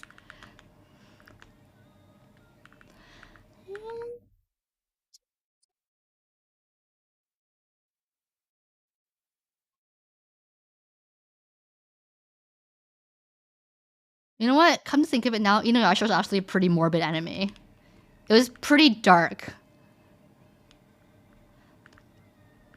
260 to 270 is actually faster if you can one-shot Cernio mobs. I don't know if I can. Very sad, right? For a lot of my life, I've tried to be as invisible as I could. I was always afraid of getting any sort of attention, because usually attention meant something bad would happen to me. So whether it was living with my stepdad or living at my aunt's house or living with one of my mom's many family friends who I never knew, I was always trying to be as small and as insignificant and as invisible as I could.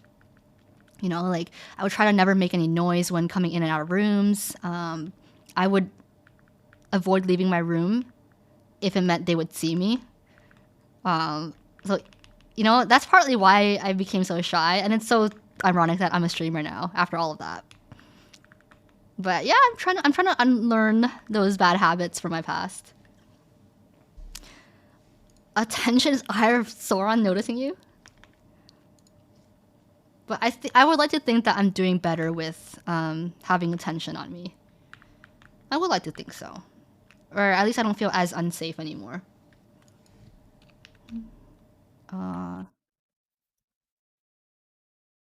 This is Demon Slayer first ending and it's so good. Happy Soryun Day? It's Soryun's birthday? Happy Soryun Day.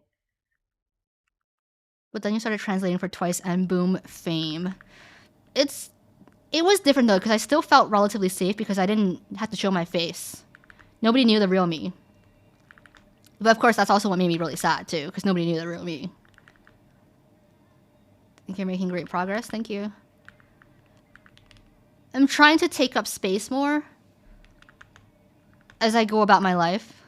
Trying to not like be as small as I can.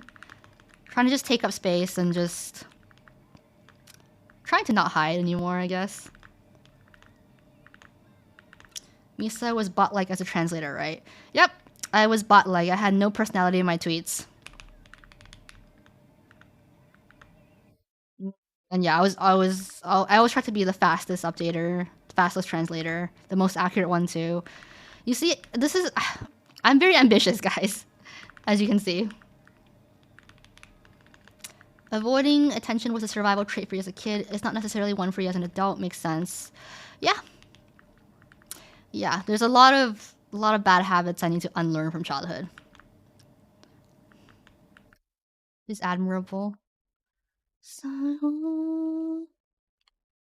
Okay, is anybody here new to the stream and has not heard of my 2 scenarios that I gave in the beginning of the stream? The zombie apocalypse scenario and the Jekyll and Hyde scenario.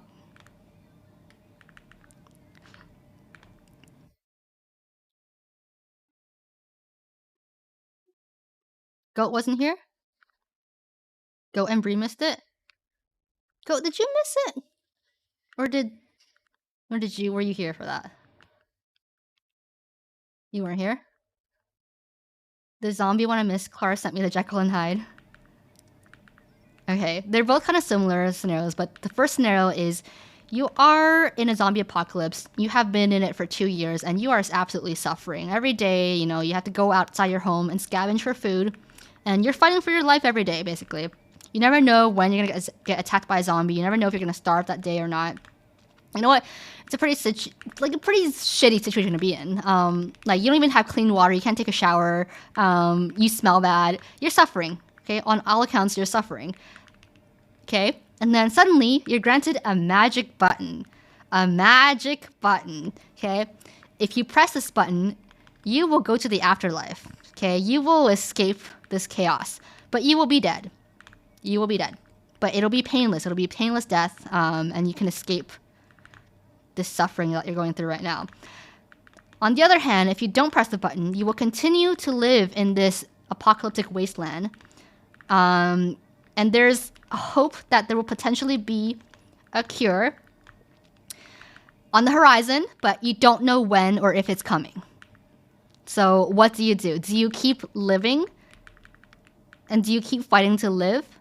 Or do you just give up and press the button?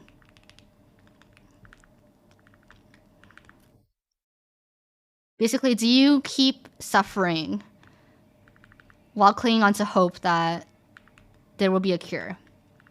Am I living alone? Yeah, you're living alone, but with this cure, everybody who ever died gets revived and society goes back to perfect. So it's a magic cure that will just basically reverse everything, reverse all your suffering.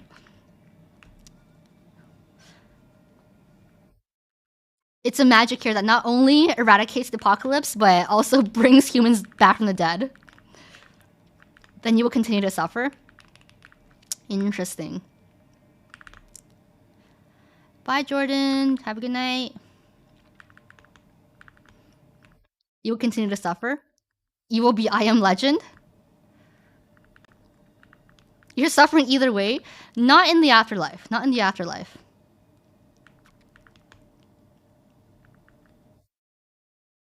Why do you choose to suffer, Goat? I gave my answer. My answer is I would push that button. Like, I'd be the first one to push that button. And I don't know if it's just because I've seen that many zombie films to get an idea of what I don't want to live through, or if I'm just the giver-upper.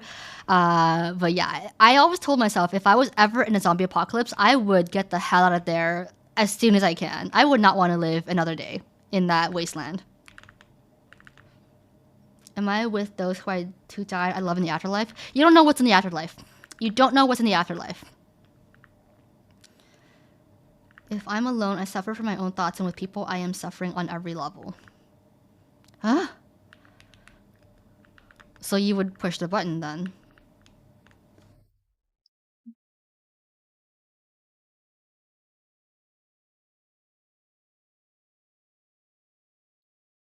But yeah, me and Lynn would race to that button. But if you gave me another scenario, I would probably have to think more about it. It's just, when it comes to zombie apocalypses, I've already given it every thought I could give it. If there's zombies in the afterlife, then what's the point of the afterlife? Then no, I would not push the button.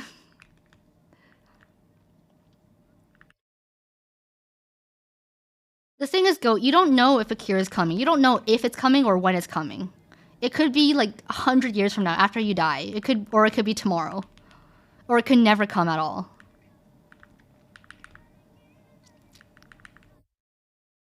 Afterlife might be like a dream. You're not really happy. You're just ignorant.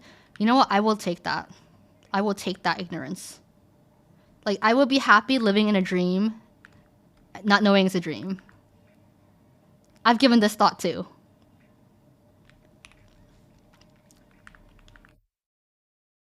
You're not the one creating the cure. No, no, no, no.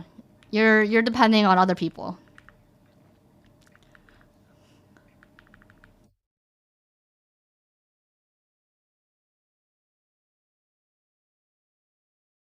I'm staying alive. Neither sounds appealing. I'll go to the afterlife when a zombie ends me. I don't want that though. I don't want to live in fear and anxiety and paranoia for that long. Like, to me, living a life of misery and fear is as good as not living life at all. If I'm gonna live, I want to be happy. Would you still press the button if someone was relying on you to be there for them? Who is that person? Who is that person?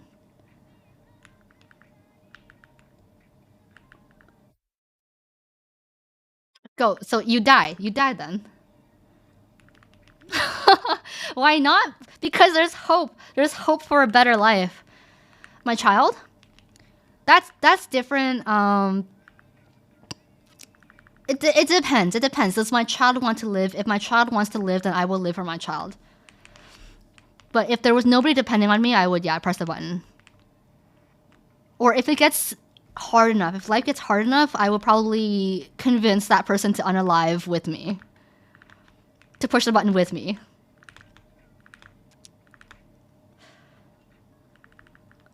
I forgot which zombie movie I watched as a kid, but a guy who was being eaten told the zombies to choke on it while they were eating it. Oh my god. It must have been an older movie. You only have one button? Okay, well, I'm gonna have to have a proper discussion with the person who I am taking care of, or whoever's relying on me. You know, we'll have to talk it out and discuss why they want to keep living in this world.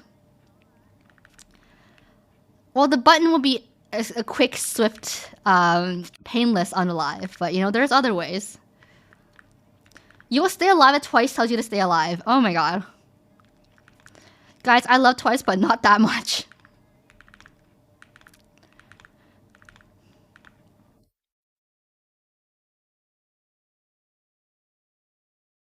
What if all this is an infinite Tsukiyomi and we're all under Misa control? That would be great, but like, where's the control? I don't have much control over you guys or anyone. Sunrise. Honestly, apocalyptic stuff scared me for real because I have so many people I love. I panic thinking about who I would go to first. Look for, like, in a zombie world, I'll stay alive for as long as I can until I can confirm everyone I love is gone. But what if you meet the love of your life? What if, what if they're out there? If your child wanted to unalive themselves too, would you press the button or let your child press the button? I would let my child press the button. If I was with someone I loved, I would let them press the button instead of me.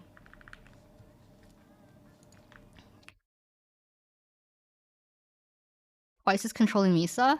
I don't know about that. They're kind of absent in this controlling environment. If there's a niece who I can't find or confirm she's gone, I will keep looking for her, so I wouldn't press the button. If it is the fungi zombie, I'm gone. Alright, I have graduated beyond the point of doing whatever Twice tells me to do. I proudly acknowledge I have graduated beyond that point. So you know what? Even if Twice tells me not to push the button, it'll be a very convincing argument, but I think I still would push this button. Is this afterlife button place where everyone is going? Like, even if they decided to stay once they died, did they go to this afterlife? You don't know anything about the afterlife. You have no information about the afterlife. You just know that it will be a change from the environment you are in now. That's all you know. Is that you will no longer be in this same suffering environment.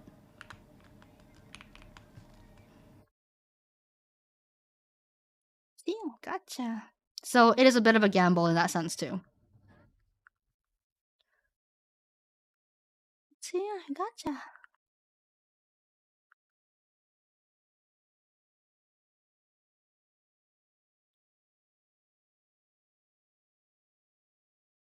Oh, so slow. I'm only 187. Trying to get to 200.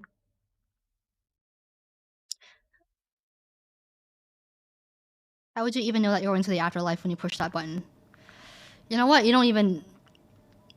Okay, fine. You know for sure, okay? A magic witch comes and tells you, yes, you're going to the afterlife, but I can't tell you what the afterlife is like.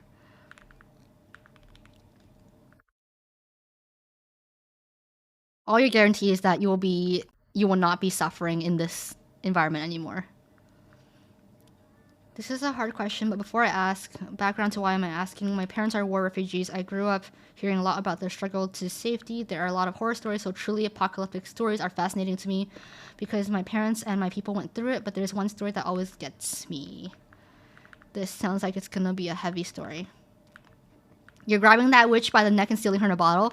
No, you can't. The witch, you're gonna face through the witch, okay? The witch is intangible.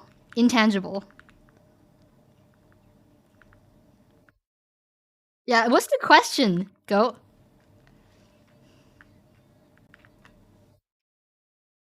When the Hmong people were traveling through the jungles of Laos to reach safety in Thailand, they needed to stay quiet and escape notice. So when they were running, parents would drug their children with opium to keep them quiet. Lots of stories of the babies never waking up. That is sad. I'm not surprised though. I feel like I've seen that in a film before. I mean, you gotta do what you gotta do to survive, right? It's absolutely sad. But it's like in that situation, what choice do you have? Intangible witch and zombie apocalypse. In a zombie world, what would you do? Like, if I had a crying child with me?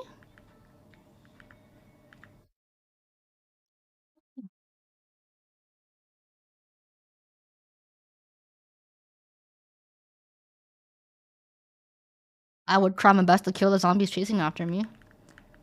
Crying children or someone who can't travel with you safely. I don't know. I'm a pretty resourceful person, so I'll look for anything I can get in the area to silence my child. If the only thing I have is opium, then I guess I'm gonna have to just try it.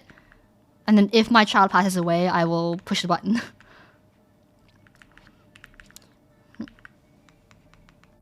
But what else can you do in that situation? Like, either drug your child or be eaten by zombies? Either way, we're dying, so... Yes, there is a magic button. Whenever I ask my friends hypothetical scenarios or would you rather questions, I always say there's a magic witch that comes in. And when they're like, how is this possible? Or like, how do I know that this is gonna happen? I said, there's a magic witch that comes. There's always a magic witch in these scenarios. How do dogs always stay quiet in zombie movies or TV shows? I don't know.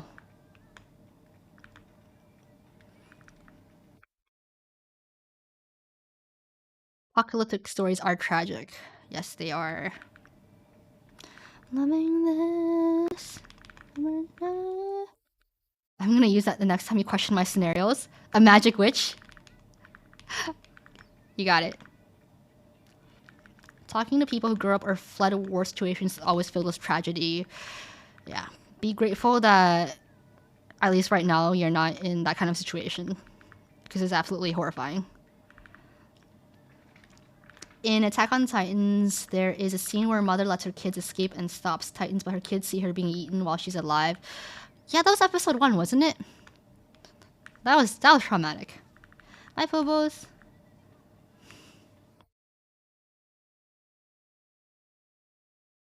But yeah, I love would you rather questions. Like whenever I'm bored, or I'm hanging out with someone and I'm bored, I'll just be like, ask me would you rather question. Just ask me anything. Just to get my brain going. I grew up with the Hmong word Vietnamese as a boogeyman because that's who were always the bad guys in the stories I grew up with. You're pressing the button? You're pressing the button?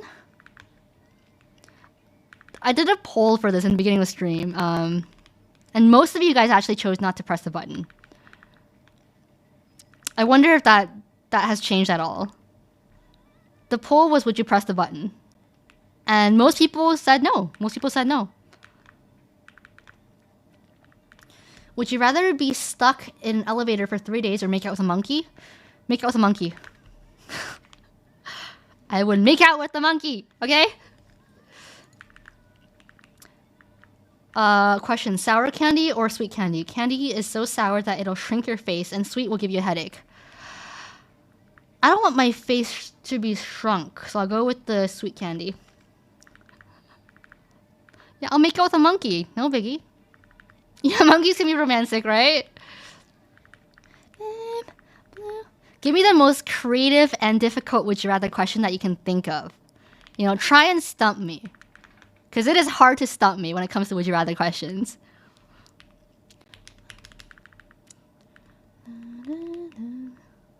Give me the elevator and hope I'm stuck with someone cool like Nadine from Singles Inferno 2. I mean, yeah, it depends who I'm stuck with. I thought I was just gonna be stuck alone. Would you rather eat a pebble or touch the air? Huh? Touch the air? Like, touch the air? I don't understand that question. Hands for feet or feet for hands? Hands for feet. I feel like I'd be able to climb a lot more things that way. Ew, go. Would you rather drink urine mixed with raw eggs or blood? Blood.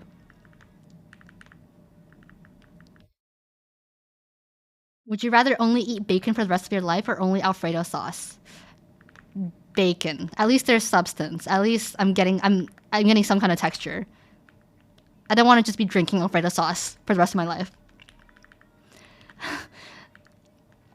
Misa, would you rather sleepwalk in front of friends or run out of toilet paper? What do you mean by sleepwalk though? Like am I doing something embarrassing? Am I just sleepwalking? Wheels for doors or doors for wheels?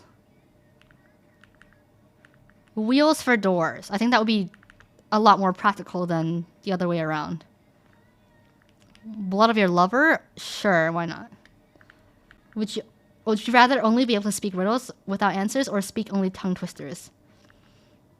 Tongue twisters? I feel like I could still, get my message across in some way. If you get reincarnated, would you rather go through the same traumas again, knowing you'd be a kind person again, or have a stress-free life but turn out to be a jerk? Ooh, okay, that one is... Okay, but am I gonna be happy? Am I the same level of happy in each one? At the end of my life?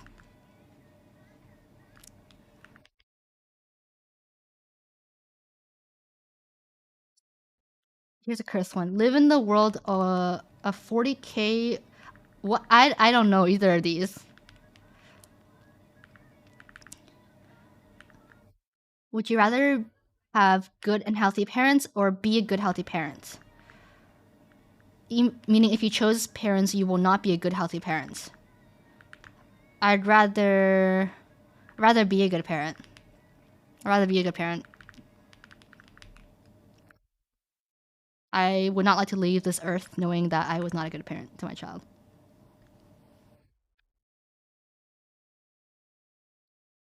You'd be exactly as you are now or 100% happy, jerk. Okay, but the thing is, I haven't seen my life till the end yet. Okay, I don't know what life has in store for me. And I don't know what life has in store for the jerk version of me.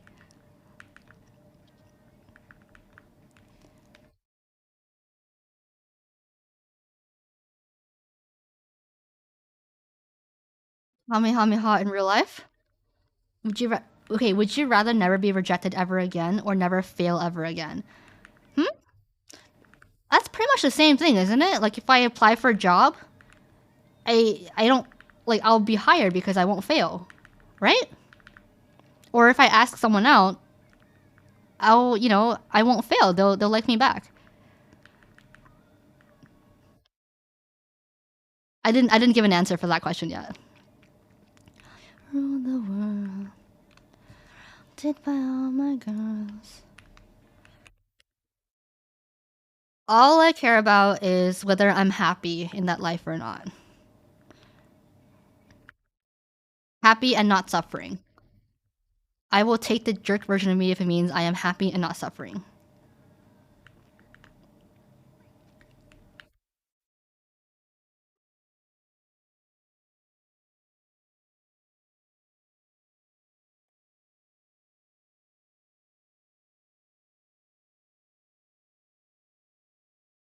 That's very altruistic. Go. Would you rather never be able to go to your favorite travel destination again or never be able to eat your favorite food again? Uh, I would I would rather never go to my favorite travel destination again. Because I do that less often as opposed to eating my favorite food. My favorite food is more accessible than my favorite travel destination. Yeah, exactly, Danny. The food one is more often. The travel one, like, how often am I gonna be able to go anyways?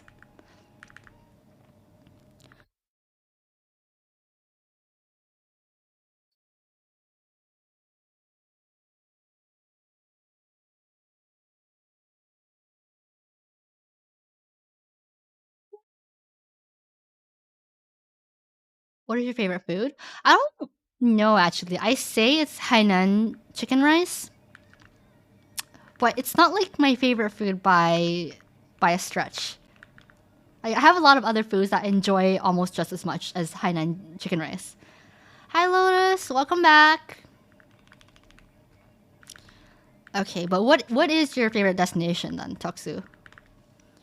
Say you were in an Ender's Game situation, would you rather play the game or actually fight in person yourself? I've never seen Ender's Game. I've never seen Ender's Game. How are you and how's everyone in chat? I'm doing good. We've discussed a lot of hypothetical scenarios today involving pushing buttons and zombie apocalypses. Jekyll and Hyde. But otherwise, yeah, we're doing good. Happy to be on stream today. Would you rather never be able to listen to Twice or Taylor Swift? I'm sorry, but I have to go with Twice. I would rather never listen to Twice again. Taylor Swift has been with me since like middle school or since high school. Okay, she's been with me longer. I have more emotional attachment to Taylor Swift. Yeah. Okay. The songs that I listen to by her like have such like a deep rooted connection to my soul. Okay. I love Twice, but not in the same way I love Taylor Swift. I love Twice more for them rather than for their discography, but I love Taylor Swift more for her songs.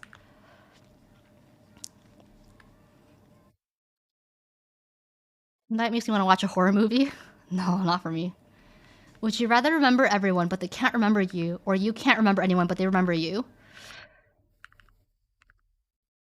I would rather remember. I would rather remember everyone but they can't remember me. I'll just meet new people. I think I would be very confused and afraid if people remembered me but I didn't know who they were.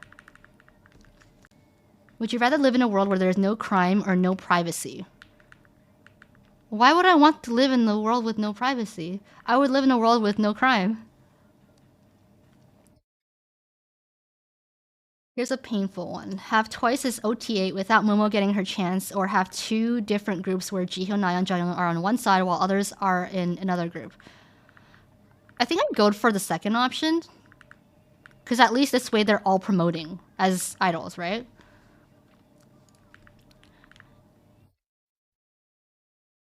The thing is, guys, I love Taylor Swift. Like, my love for Taylor Swift is different from my love for Twice. With Twice, it's not so much about their discography, it's about them as human beings. With Taylor, it is absolutely more about the discography. So when it comes to what I would choose to listen to, I would choose Taylor Swift. That Ticketmaster monopoly, though. Yeah, it's about time something like this happened. Cry for me. Would you rather live in a crime-free world with no privacy, or a world with privacy where crime runs rampant? I would honestly, like, right now I would choose the privacy-free, no, the crime-free world with no privacy. Right now I would choose that. Maybe when I'm older I would choose something else, but right now that's what I choose. I want you for me. Batman or Superman? Superman. Batman doesn't even have any powers.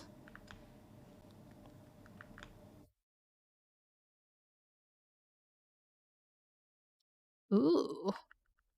Got an achievement. Superman or Spider-Man? Superman. Well, wait, what are we picking here? Like, who would win in a fight, or who I'd marry?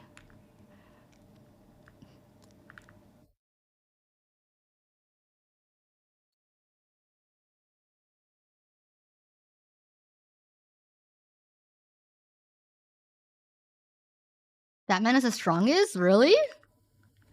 Really?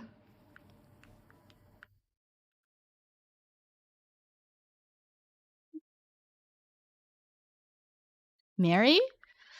Well, I feel like Superman is more reliable than Spider-Man. Because Superman can do anything.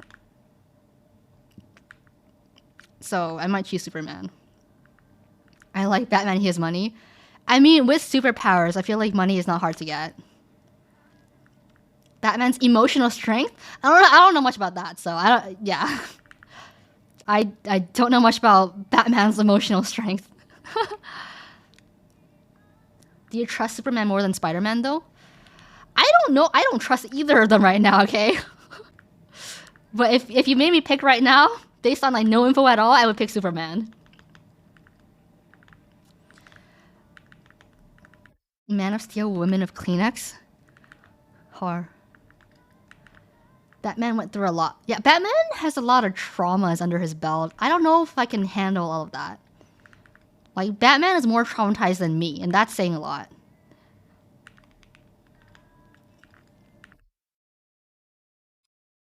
Misa in chat, would you feel that you failed as a parent if your child turned out to be someone you thought they weren't, raised them to be? No, not necessarily. I mean, you could try your best and your child will still turn out completely different from what you expected. That's just, you know, nature and nurture. And what you thought is the best version of your child or what you wanted them to be might not be, you know, what's really best for them anyways. So no, I don't think I would fail as a parent. Batman doesn't have a utility belt. He has a trauma belt. Basically, yeah. What is your favorite X-Men character? Which one would you partner up with and which one would you be?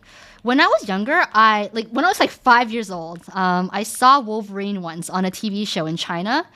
I thought he was the coolest hero I've ever seen. I thought his outfit, the black and white tights, or the black and yellow tights, I thought it looked so cool. So you know what? And you know what? I like his personality too, okay? So I guess Wolverine is my favorite X-Men character, but I also really like Rogue. I like Rogue a lot. I just think she's really pretty. From the first X-Men movie. Would you sacrifice your Twitch community for 99% happiness?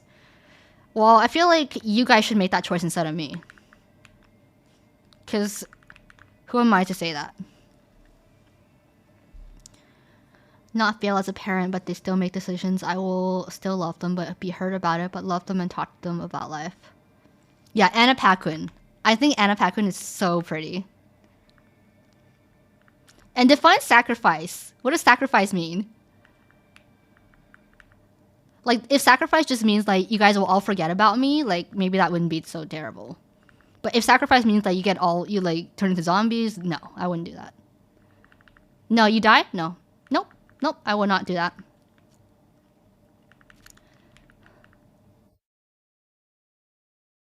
We talk about red flags about friends and romantic partners, but what about the red flags in your own child? Huh? I don't know if I'm ready for that discussion yet. I don't have much of a maternal instinct at this point in life. We all die, but you don't remember us while being happy. Well, I would leave the choice up to you guys.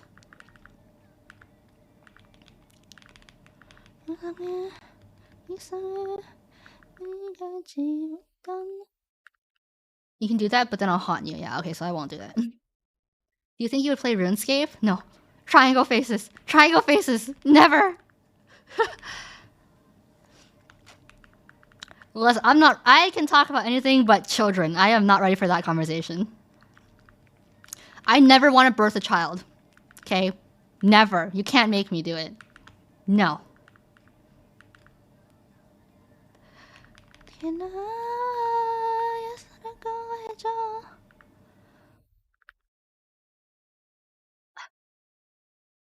I take care of other people's kids. That's a lot already. Okay, but maybe if I had guarantee that this child would come out like so lovable and so perfect, and I would have no problems with this child, then maybe I would sign up to give birth.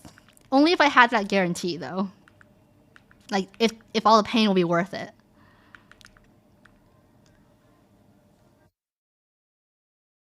I still want to be a mom. I'd like to be a mom eventually, yeah, but I just would not want to go through childbirth.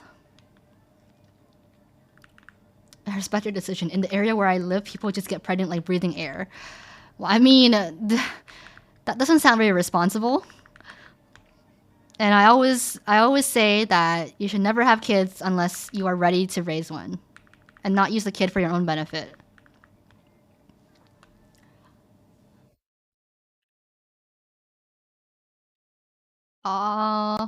If you found the perfect person who was 99.9% perfect and you fell in love with them, but they want a child, would you still have a child?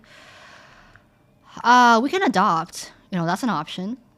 We can do surrogacy. They can be pregnant, you know, like, I don't know. Why can't they be the one to get pregnant? Make him pregnant, yeah. This is 2023, okay? We have technology. True, I can end up with a girl too. Then I don't have to be pregnant. Win-win. Have you ever watched Idiocracy? It's kind of like that. I have not heard of Idiocracy, no.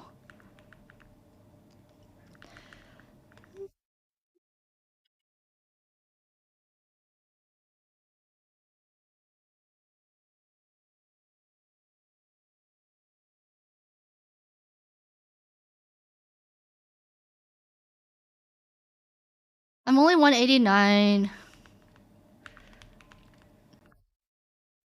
All I'll say is I'm a very open-minded individual. And I would go as far as dating a robot or a plant or like a cyber creature who has no tangible form. Hi Lynn, welcome back. It's time to end the stream.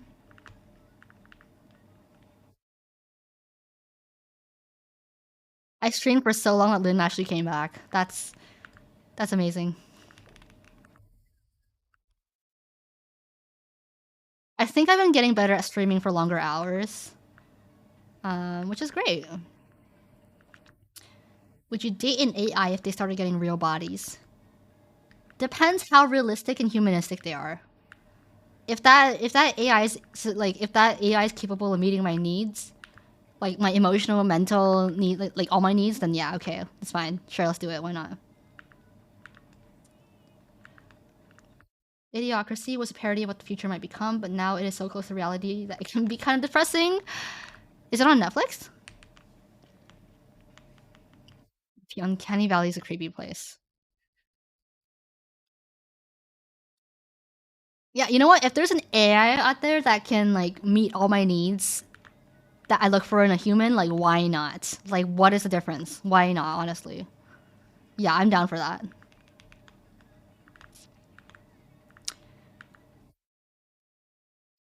Last of Us after stream?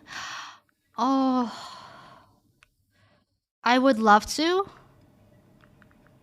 but I have my date. My platonic date.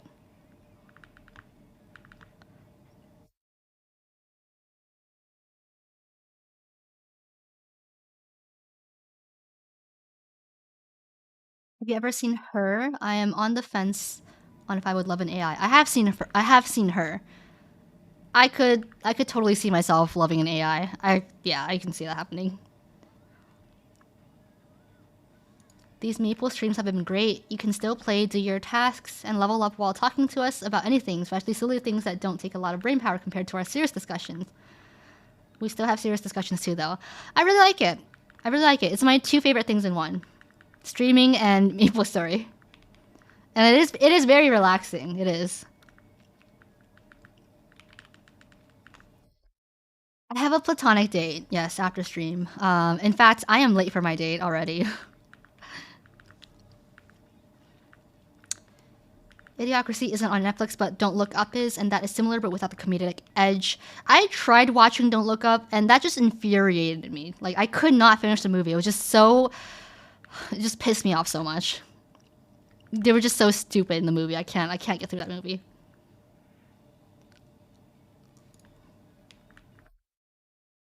Yeah, I would follow for ScarJo's voice too. I would. I love her voice. No, guys, I'm ditching my date for you guys. I should have ended stream a while ago. Watch Severance. Severance. Severance is too slow paced for me. I tried it, gave it like 3 episodes of a try, and I dropped it because it was just too bleak and depressing and too slow. The story is interesting though, so if you're into bleak, depressing, slow paced shows, Severance is the one for you.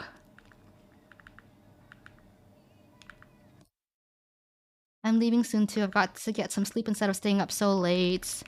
Alright, well, I guess it's time to call it a night. I've seen Glass Onion. Yeah, I've seen Glass Onion Knives Out. I thought it was very, very different from the very first Knives Out movie, but I enjoyed it. I thought it was entertaining. It kind of kept me guessing throughout the whole movie. Thank you for coming, Lotus. Come again. I will be on Friday. Bye, Bree. Cheek massage time. Her. 1 second. I would like to think that my cheek got smaller, but I don't know.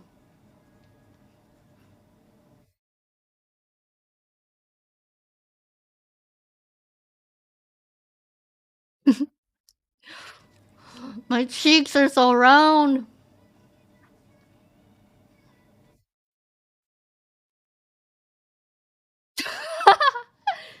Pet small meanery. Imagine if Miso was trying to defeat the difficult boss and we made her do cheek massage or pet small meanery. It would be chaotic. It would be so chaotic.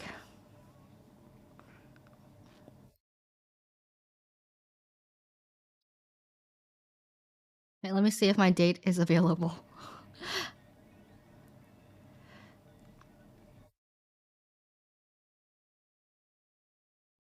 To be fair, my date said around this time. Didn't say exactly this time.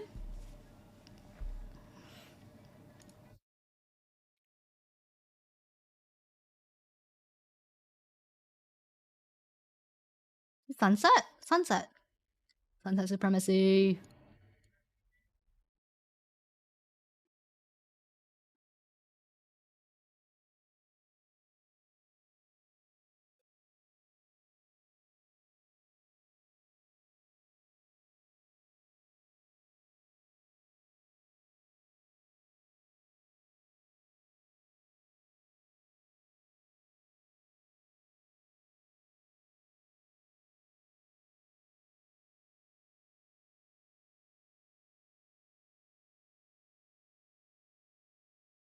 This is definitely one of those road trip songs or those drive by the beach kind of songs.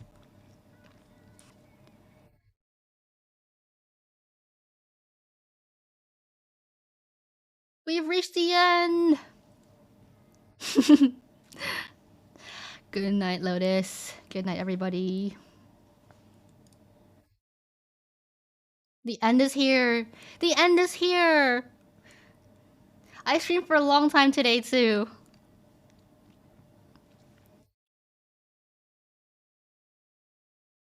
Today was such a fun stream. These are pretty fun streams, right? No, my stream crashed in the middle. I've been streaming for way longer than 3 hours. I've been streaming for way longer. I've been streaming since 9 o'clock, which is 4.5 hours? No, 5.5 hours. Thank you for the cheer, Lotus. I streamed 5.5 hours today, on top of the 6.5 that I streamed on Monday. As usual, it's the best stream. Kept me happy today. You guys kept me really happy too. If it weren't for my date, I would probably just stay on. Oh, it was 4 hours and 15 minutes? Oh!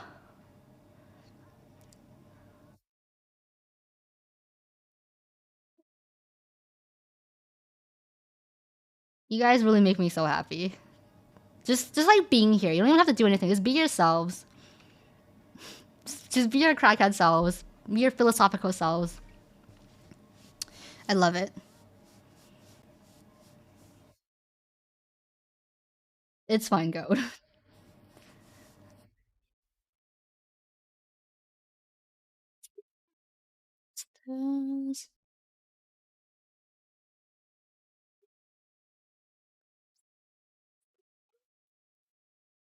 Huh? Make it okay. See ya.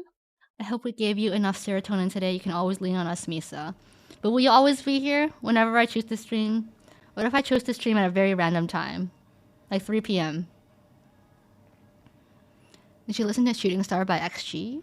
XG? Is that the artist name? Mm-mm. Just have the alerts ready on Discord.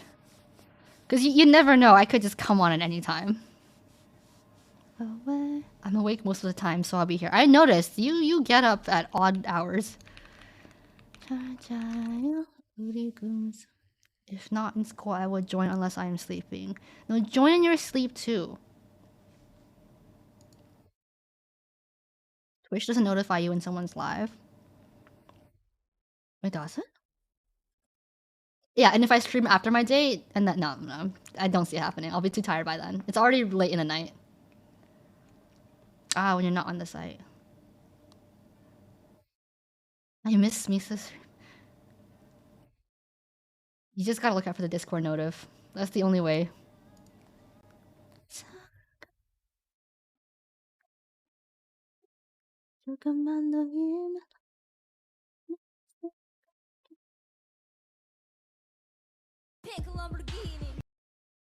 Thanks for another great stream, Misa.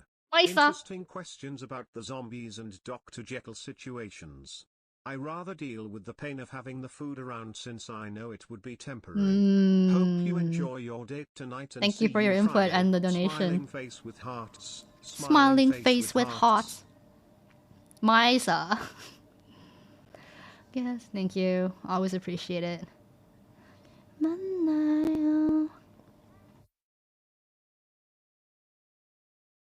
Having you guys around makes me realize that there's a lot of different people, a lot of types of people in the world, and that I don't know everything there is to know about the world. And that you can meet someone and think that, oh, you'll never meet someone like this ever again, and then you meet someone else who's just like that, and it's like, wow. There are people like this in this world. You may be 50 plus years, but still have a lot of learning to do. I do. Life is full of surprises. No, I was thinking it is both terrifying and uplifting to know that just about anything can happen in the very next second, minute, hour, or day. You know, like just about anything can happen. And that's both terrifying and uplifting to me. Thank you, Yuri Meyer. Thank you for coming to my stream, but I am ending right now.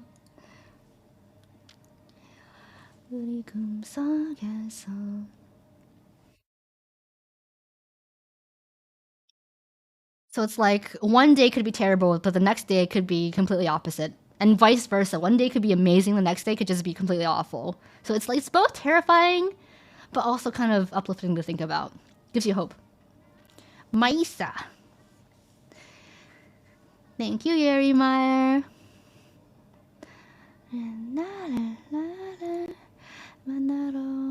I streamed for... I'm going to round it up to almost 6 hours today. Okay? I'm going to round it to 6 hours.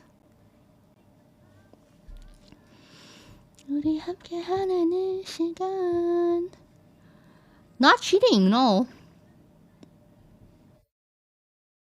Misa versus Misa, like YouTube versus YouTube. Aha. My Misa. Yeah, I'm rounding. No, it was more than 4 hours, 15 minutes. It's definitely more than that. It's more than that. Oh, maybe it's not more than that. Okay, I'll round it to 5 hours then. 5 hours. Listen, you try streaming for 5 hours and doing math in your head, okay? It's hard. Good night.